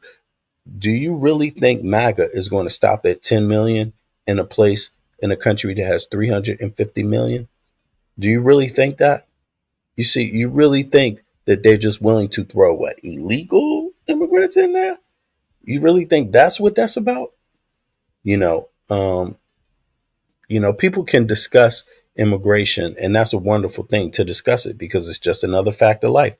It has to be managed. Illegal immigration is a different fact of life. That has to be managed. But when you start talking about spending money to build infrastructure, to put people in camps, this is something more permanent. You see what I mean? Sending people home and out of the country is one thing. Building camps, yeah. Okay. Well, sorry about that. Ripping Just them had to away say from their that. homes, their schools, because Trump calls them animals who poison the blood of America. Look, folks, there's only one reason. Only some of Trump's plan in 2020. It goes on for 900 pages. We've never seen anything like this. And it's not a joke. It's time for us to stop treating politics like entertainment and reality TV.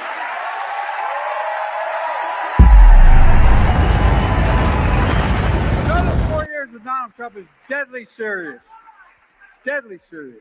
His proposals are deadly serious. America needs to wake up and realize that Trump and his mega republic is what they're trying to do. We're going to join them, we're going to engage them, and we're going to stop them.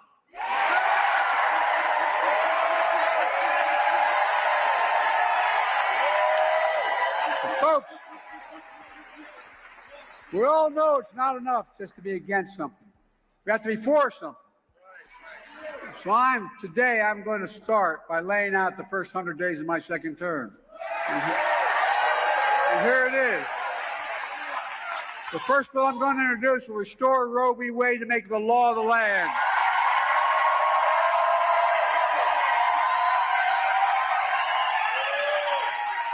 I will sign the John Lewis Voting Rights Act and the Freedom to Vote Act.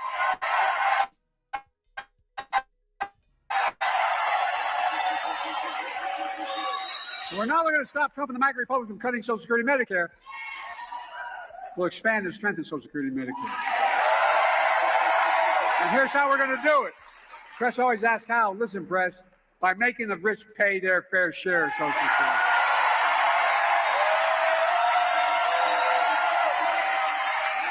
And we're gonna end medical debt. By that I mean we've already made sure medical debt can no longer be put on your credit report. You can wipe out medical debt for pennies on the dollar. We're going to raise the federal minimum wage. We're going to pass the PRO Act ending union busting once and for all.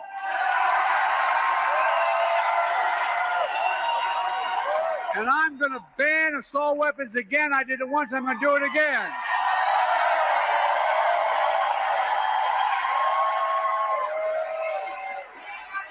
We're going to keep leading the world. We are on climate and clean energy.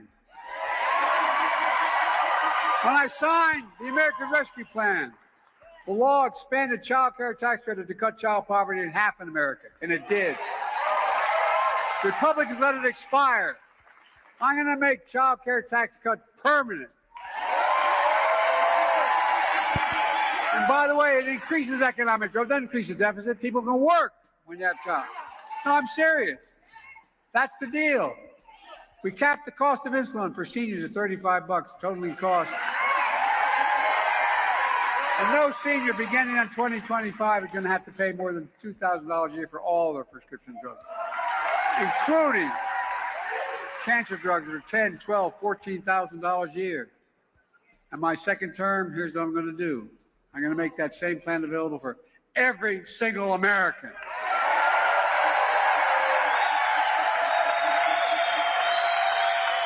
Again, saving the federal government hundreds of billions of dollars over time. We're going to make housing more affordable. That means taking on corporate greed and getting the rents down. We're going to build 2 million housing units and cap rent increases at 5% a year so corporate landlords can no longer gouge everyone like they're doing. We can do this. We're going to end Trump's tax cuts for the very wealthy and the corporations to make the tax code fair. I kept my commitment. I think a lot of you thought, why is Biden doing what he said? Which is, no one making less than $400,000 will pay a penny more in federal taxes. I don't know many people making $400,000. In my neighborhood, no one did. But I wanted to be clear that I wasn't going to be taxing anyone who was a working man or even close to it. But here's what we're going to do. We're going to make billionaires, we have 1,000 in America since the pandemic, pay a minimum tax of 25%. You know what? By the way, you know what they pay now? A billionaire's federal tax is 8.2%. Not a joke. I'm not making this up. Because no billionaire should pay a lower tax rate than a teacher, a firefighter, a nurse. It's ridiculous. That one thing alone would generate $500 billion in revenue over the next 10 years, allowing us to do more for child care, elder care, bring down federal deficit, do so much more. We're going to continue to secure the southern border. Look, after Trump killed the bipartisan effort we put together that a lot of Republicans supported as well, he got on the phone, and he called all his friends because he said, if in fact you vote for it, it's going to be a win for Biden and a loss for me, so don't do it. Well, the Republican Party, I got to admit to you, I was a little surprised. The Republican Party walked away from it. So that's when I took executive action. I said, and since I did, the border encounters have gone down over 50%. And we're going to keep it going down, fixing our legal immigration, creating pathways for citizens, for dreamers. I made it clear there are over 500,000 spouses in America, married to Americans, who don't have a green card after 10 years here. They're now going to get their green card. Folks, the days of failed trickle-down economics are over. My first 100 days of the second term is going to continue to be all about working people in this nation. Unlike Donald Trump, I don't work for big oil. I don't work for Big Pharma. I don't work for the National Rifle Association. I work for you, the American people.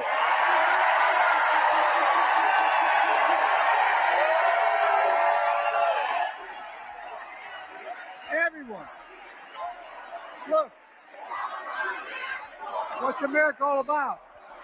Everyone in America is entitled to a fair shot. Just a fair, no guarantee, a fair shot. But in America, we're going to leave no one behind and give everybody a fair shot. That's all they are. Folks, let me close with this. I know I look 40 years old, but I'm a little bit older. Hopefully with age comes a little wisdom. And here's what I know. I know how to tell the truth. I know right from wrong. I know how, and I've demonstrated how to do this job. And I know Americans want a president, not a dictator. And I also know no self-respecting American president would ever be Putin's puppy like this guy is. That's what he is. You know, Americans want to protect their freedoms, not give them up. I know what America stands for. We stand for the proposition that all people are created equal and deserve an equal. No, I mean, we've never fully lived up to it. We've never walked away from it, though. And I'll be damned if I'm going to let Donald Trump walk this nation from it. Folks, this race is about your family. It's about your freedom. It's about democracy. Are you with me? Are we going to stop Donald Trump? Let's get this done. Let's remember who we are. We are the United States of America, and there's nothing beyond our capacity when we do it together. God bless you all, and may God protect our troops. Thank you, thank you, thank you.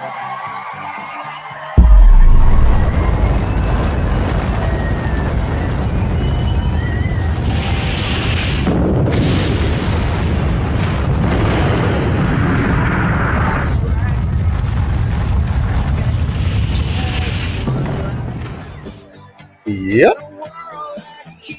Wow. Okay.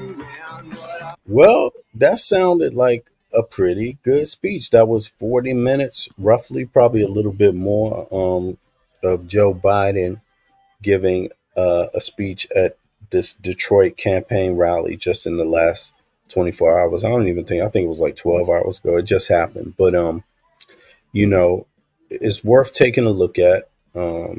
You know, my view is I'm going to drop the link, right? I'm going to drop the link. If anybody want to hop up, feel free. Give your words, you know. There you have it. Yeah, well, exactly, Donnie. He gave a speech. He got it done. He said what he wanted to outline in this speech. And to me, he said a lot. And I'm sure, you know, we're probably going to hear more of this and more of this. Hold on. Is he about to speak again? Wait a second.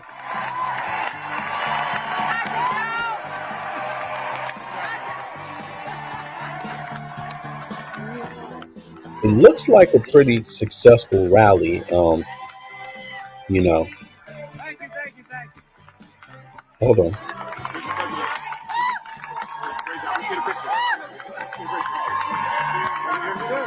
Okay, yeah, there you go. You know, he talked. He brought up some good points. I mean, Donald Trump has filed for bankruptcy 6 times. You know, that's a fit.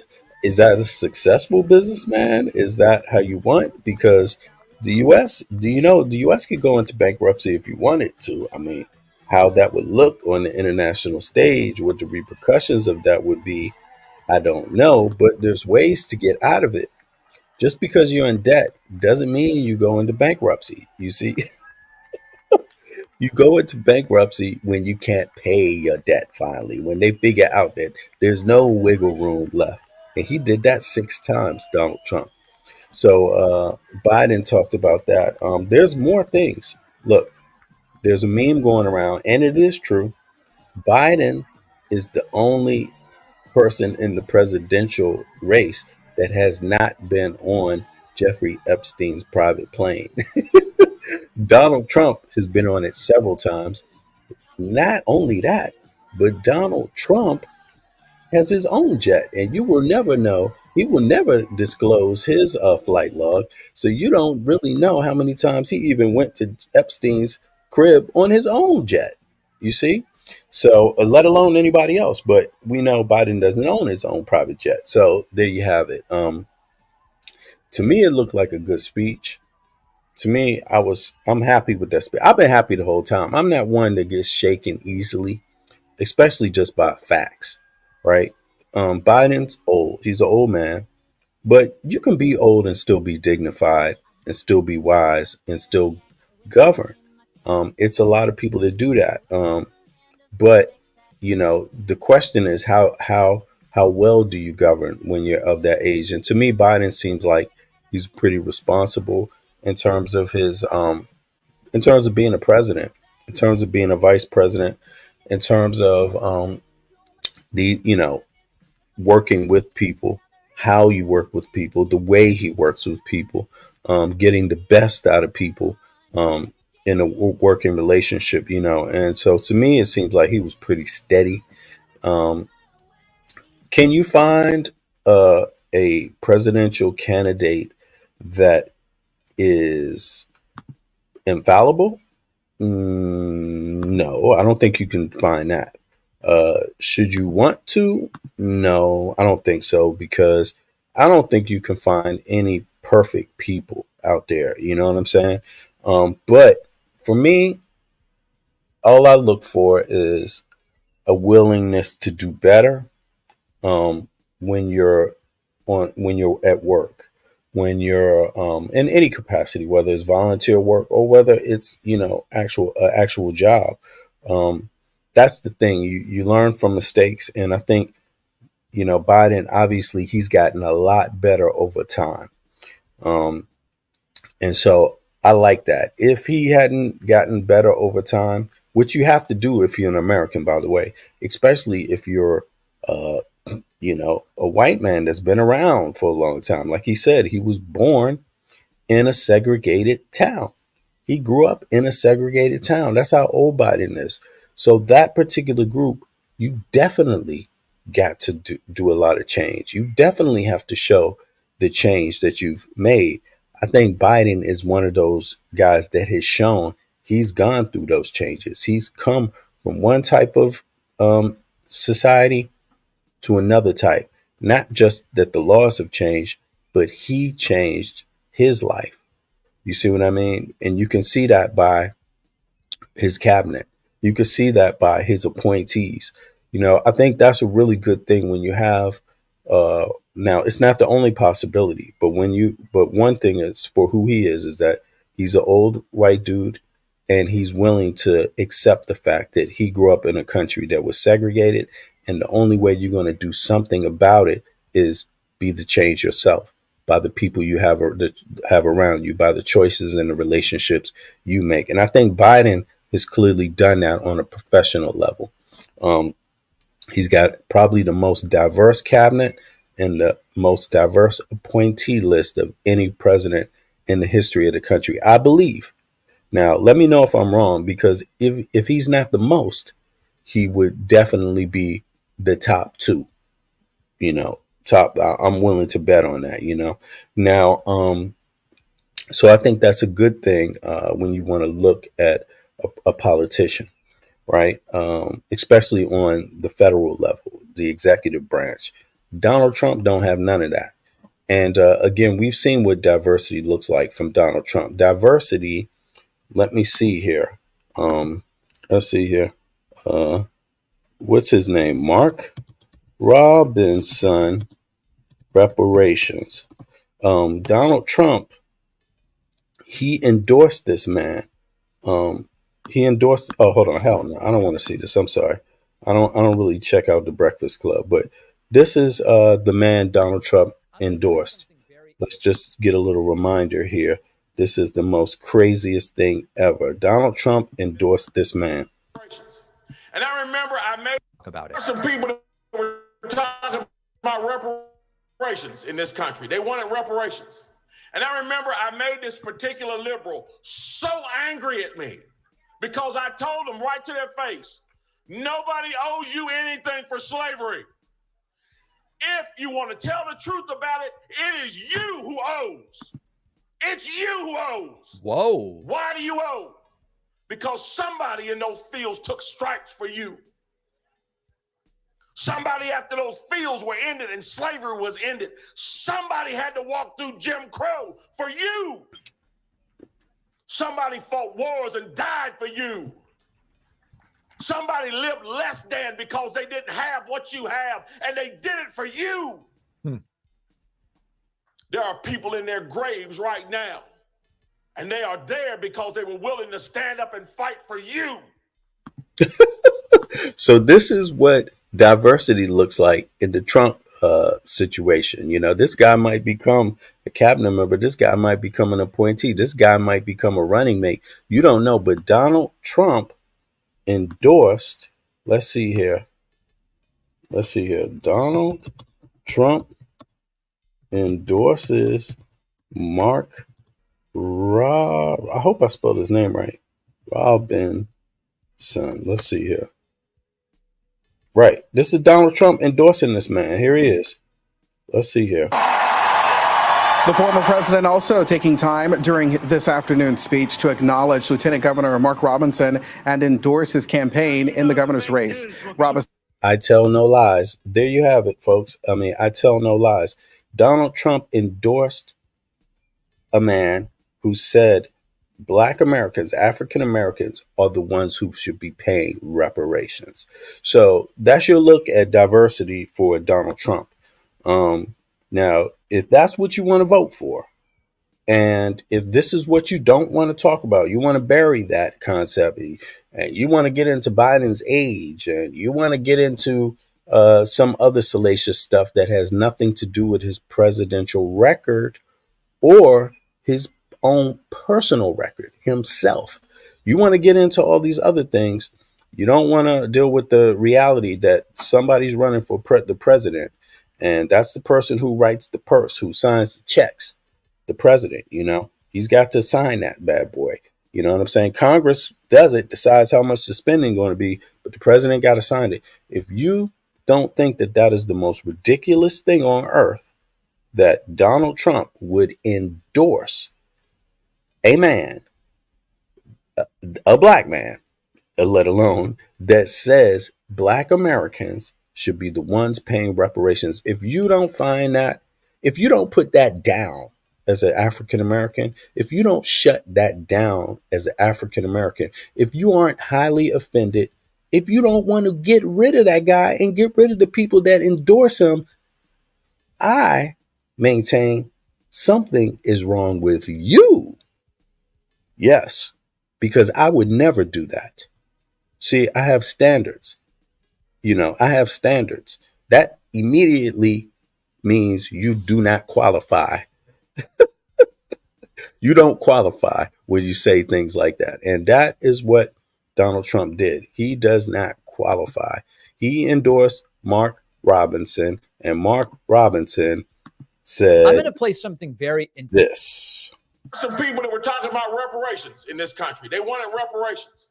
And I remember I made this particular liberal so angry at me because I told them right to their face, nobody owes you anything for slavery. If you want to tell the truth about it, it is you who owes. It's you who owes. Whoa. Why do you owe? Because somebody in those fields took stripes for you. I'm just going to stop it and say this. He's got a lot of options when he's talking, but he needs to review this option because he could shut the fuck up. And that's all I have to say about that. So let's get off of that. Yo, that's Donald Trump's look at diversity. So if you like that and you think that's cool, vote for Donald Trump. But if you don't like that, then go out there and speak on that. Go out there and say something about that. Go out there and tell people how offended you are. Share the news. Share the news. You see what I mean? Don't bow your head down and duck and pretend like you didn't hear that. Pretend like that's not a fact. And don't be insulted by me because I shared the fact. It's just a fact. That's a part of American life. That's a part of Black American life. That's what you have to deal with as a Black American. You have to watch people like Donald Trump endorse coons, traitors, who, by the way, don't know shit. Now, let me pull something back. You hear these people all the time talk about, 1489, 1786. They talk about all these dates like they really about it, right? But check this out. Check this out. Let me pull this up. What the hell? Hold on. Is this the right one? Well, hold on. I'm gonna type it in anyway. Let me see here. When did Donald Trump's family migrate to the USA? Let's take a look and see what that. Can y'all see this?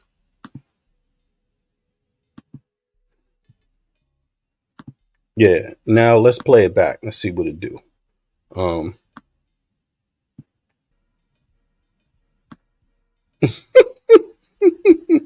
Let's play this.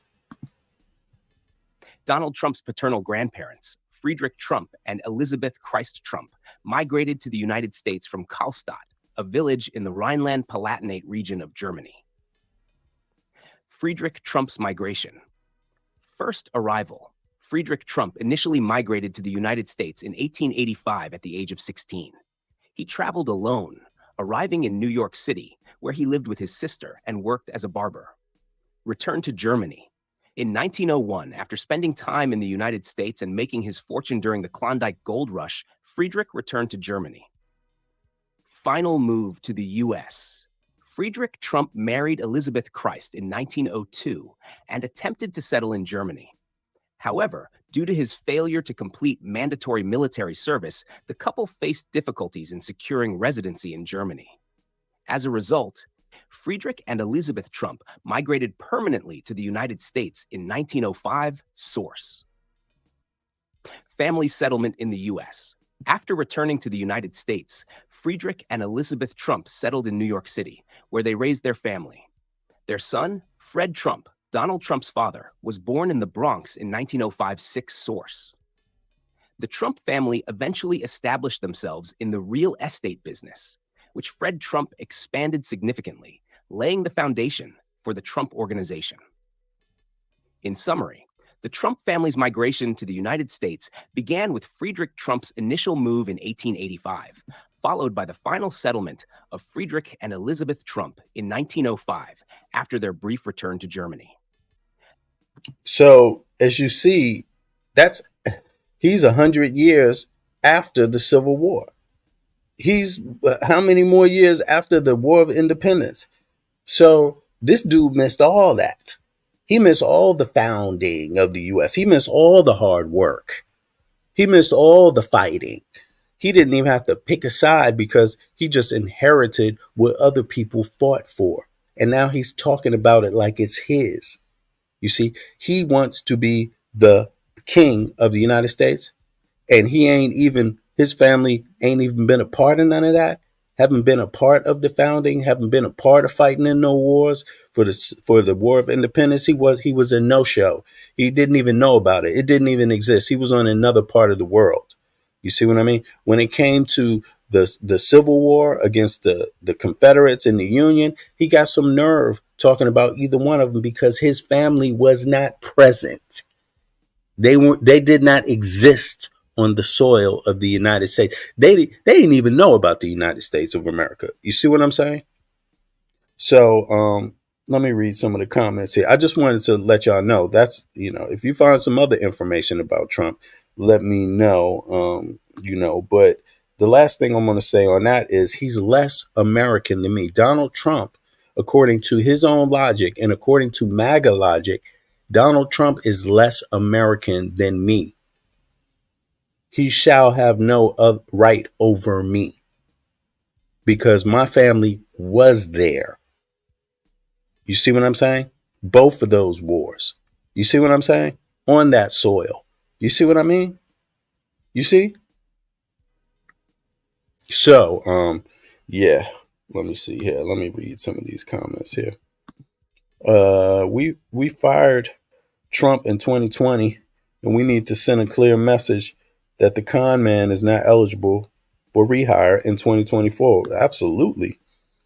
This man, you talking about Mark Robinson, he's or Trump. I mean, they both out of their damn minds. Even white folk had to say, well, yeah, white folk is like, damn, Mark, you think black Americans, African Americans should have to pay reparations? Damn. They was like that. The dude is some shit, man. He's a goddamn coon. And he's the realest coon of all. I mean, how could you even want to associate with a party or a president that endorses a man like that? That's your associate now. You dig? That statement is going down in history as the biggest. Let me play that statement one more time because it is just insane. It's just insane. I don't know what to say, but it is. It is. So let's see here. Which one was that I played? Was it this one? I'm going to play something very. Here we go. It is this one. Here we go. Let's see here. Whoa. Why do you owe? Nobody owes you anything. Now remember, I made this particular liberal so angry at me because I told them right to their face, nobody owes you anything for slavery. If you want to tell the truth about it, it is you who owes. It's you who owes. Whoa. Why do you owe? Because Donald Trump endorsed this man. And that's part of his associates. He's a MAGA. Now, this man is a MAGA person. He even talks about who MAGA Republicans are. Look at this. Mark Robinson, MAGA Republicans. You see, that's what he is. Who are we as MAGA Republicans? Wow, I just built the most. Yeah, this man is really deep into the sickness of MAGA, but here we go. Gall, according to some, to go down to the school board and demand that their children not be sexualized. He lives in the heart of every patriot who decides to put their name on the dotted line and serve in office. It exists inside of Americans who love this nation. The heart of the boys in those boats on that day is literally the epitome of America. When times get tough for us, when you get scared, when you get nervous, when you think you can't win, think about them boys in them boats. Think about them bullets hitting that door. Think about the fact when that door opened, they didn't run to the back. They ran out that door. Bullets be damned. Death be damned. I'm here to save my country. And think about the fact that every time there has been a conflict, civil war, he's not talking about the Civil War, though, but Civil War, War of Independence, but Civil War, let's say that, or even the Civil Rights Movement. There's always been black people against it. There's always been somebody talking against it. And this is the man who talked against reparations for African Americans. You see, and this is a person Donald Trump himself endorsed. Now he's about to claim MAGA. Think about them. You remember them, and you remember their sacrifice was not in vain because it lived. Who are we as? Here we go. Who are we as conservatives? Who are we as patriots? Who are we as MAGA Republicans? I boil it all down to this. Earlier this month, we celebrate what I call America's St. Crispin's Day. Yeah, we don't need to hear no more of that garbage. Who are we as MAGA? Well, MAGA is supporting Donald Trump, and Donald Trump's family they came in the 1900s, basically. They missed the War of Independence. They missed the Civil War. And that's who he's endorsing. But they always talking about 17, blah, blah, blah. Donald Trump's family wasn't nowhere near the United States in 17, blah, blah, blah. They didn't even know somebody went to the United States to do anything. You see what I mean? Oh my God. He had to do something to get in his endorsement. He had to be a coon. Yes, and that statement is going down in history. You know, he's going down. Oh my goodness, man. I don't know what else to say. Donald Trump, yeah, he's a draft dodger. You know, how the hell? Let me see something here. Let me pull this back up. Thank you for mentioning that. By the way, because I like to know for sure, or pretty close to sure. So, did Donald Trump dodge the draft? That's a slippery slope because some people just sign up for university or they say they got some kind of thing. But let's see here. The question mark. Did Donald Trump dodge the draft? Yes. It's yes. It's a yes. Did Donald Trump dodge the draft? Damn. And it's just like I said. Here, let's listen. Yes, Donald Trump received multiple draft deferments during the Vietnam War, which led to accusations of draft dodging. Here's a summary of the key points regarding his draft status. Educational and medical deferments. 1. Educational deferments. 1964 to 1968, Trump received 4 educational deferments while he was attending Fordham University and then the Wharton School at the University of Pennsylvania. 6 source. 1968. After graduating, Trump was initially classified as eligible for service. However, he received a 1Y medical deferment later that year, citing bone spurs in his heels.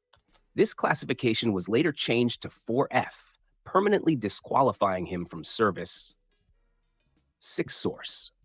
Controversy and accusations. The medical deferment for bone spurs has been particularly controversial. In 2018, the New York Times reported that a podiatrist, Dr. Larry Bronstein, who had rented an office from Trump's father, may have provided the diagnosis as a favor.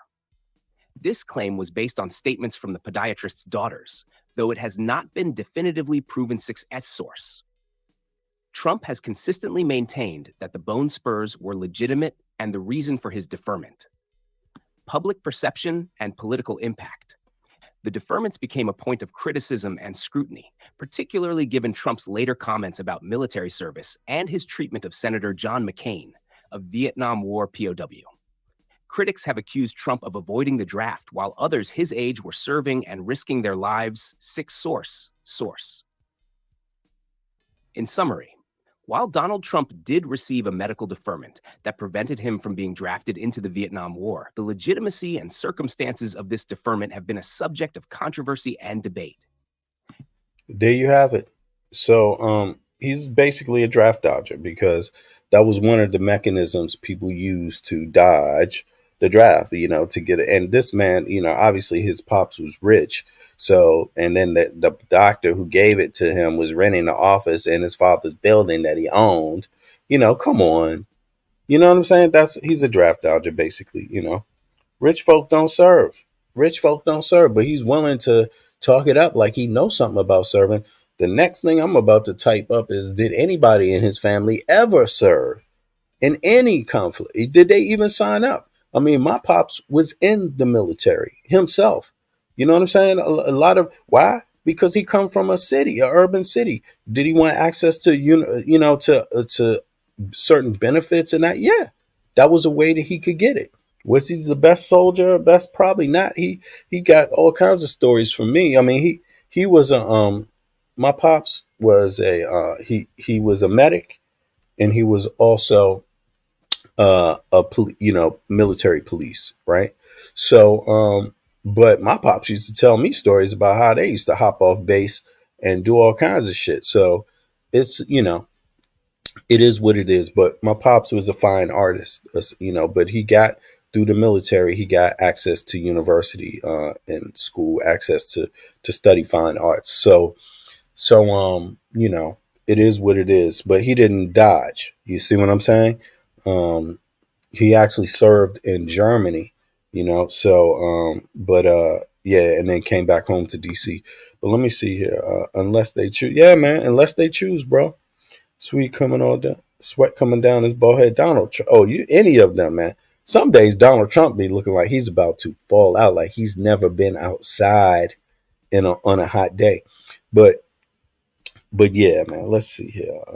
Granddad served in the Korean War. My dad did and tour in Iraq. Yeah, man. I mean, that's what a lot of people. Come on, for a lot of our families, they're not the upper class, so the military is just a way to get access to education and get ahead when you come back. Get a small leg up, from others that don't. You know what I'm saying? And for some it turned out to be good. For some, maybe they lost their lives or lost the leg or lost the arm. You don't know, but my pops, he wasn't in a conflict himself, because the timing just wasn't there, but it was before the Korean, hold on, wait a second.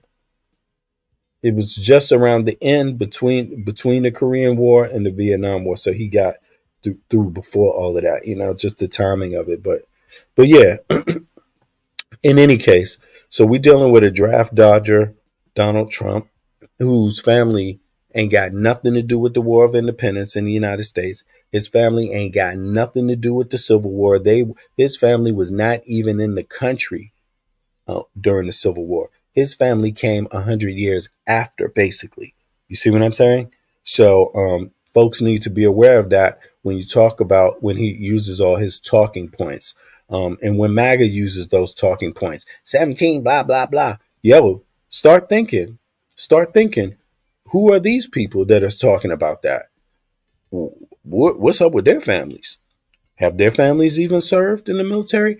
MAGA people, were their families even in America in 1770 something? Were they? How do you know they were? Or you just take their word for it. So don't get hyped up. A lot of these people are con people. They're con artists. They use these ideas to swindle people politically. You see what I'm saying? So, matter of fact, let me take a look here. When did Joe Biden's family migrate to the USA? Let me find out, see what that says, just to be fair.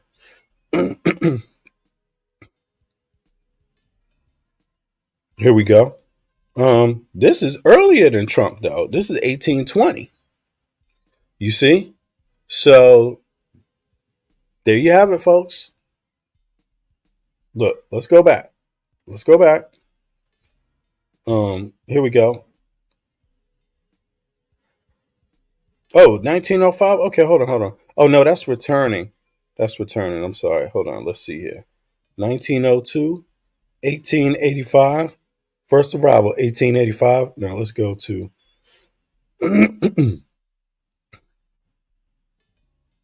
okay, it doesn't say, it just says 19th century. 1885 is also 19th century.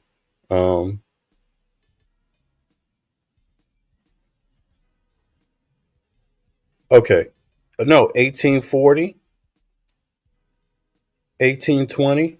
Okay, so 1820. So that's early 19th century.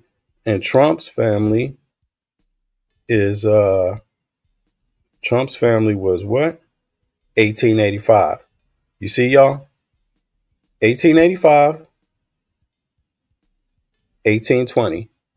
That's 60 years. Biden's family has been in the U.S. 60 years before Trump's family ever came to the United States of America. And neither one of them got anything on my family. So, I'm just telling you that. I'm not putting them down or anything, but my family literally has been there from the beginning. You see what I'm saying? Like straight up. You see. So, yeah, but that's not important. I'm just saying when you hear MAGA talking about this stuff, well, let's be clear. Biden's family was in the United States of America before Donald Trump's. It's just a fact. It's just a fact, by 60 years. Now, did they come, how they came and what their situation was? Let me see here. Let's just go into that a little bit.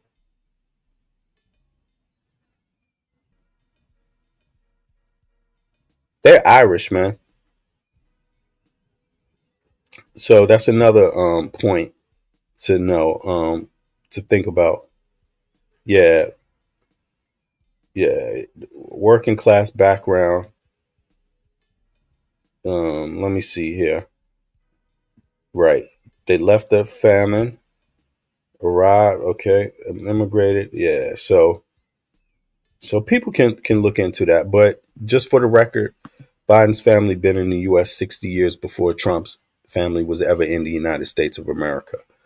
So think about that when you hear people talking about MAGA and you hear who's MAGA is endorsing Donald Trump, 17, blah, blah, blah. No. He was coming in the late 1800s in the 19th century, Donald Trump's family. So he can't be no 1770 nothing. He had nothing to do with the founding of the United States of America. He came later, after all the hard work. After the War of Independence, after the Civil War. And then after that, too. 100 years after that also. Look, shit. I'm even thinking, damn, like he came, anyway, y'all, I gotta go. I just wanted to drop that little info on y'all. I'm going to drop it again. I'm definitely going to drop it again and remind people of that fact that Donald Trump's family was not even in the United States during the War of Independence or the Civil War. And his family actually came in the early 1900s. And that's 60 years after Biden's family migrated to the United States of America. You see what I'm saying? So who's MAGA now? You see what I'm saying? That's all I want to put out there to folks. I appreciate everybody who came through tonight. I appreciate, also it was a couple of new people. Let me see here. We had Ralph, Andrea, Donnie, we had Pumpkin, and we had Michael. Let me see, Michael Walla. Yo, Michael Walla. Yeah, good to see you, man. Thank you for coming through also. I appreciate everybody. I'll see y'all later on this evening. And I am out. And by the way, let me leave you with this note. If you get, be prepared, because this is going to be a lot of disinformation put out there to black folk. So just be during this election cycle. So just be prepared about that. I just want to give you a concept of some of the things that you might hear. So before I leave you, all right, here we go. First of all, we must internalize the flatulation of the matter by transmitting the effervescence of the Indonesian proximity in order to further segregate the crux of my venereal infection.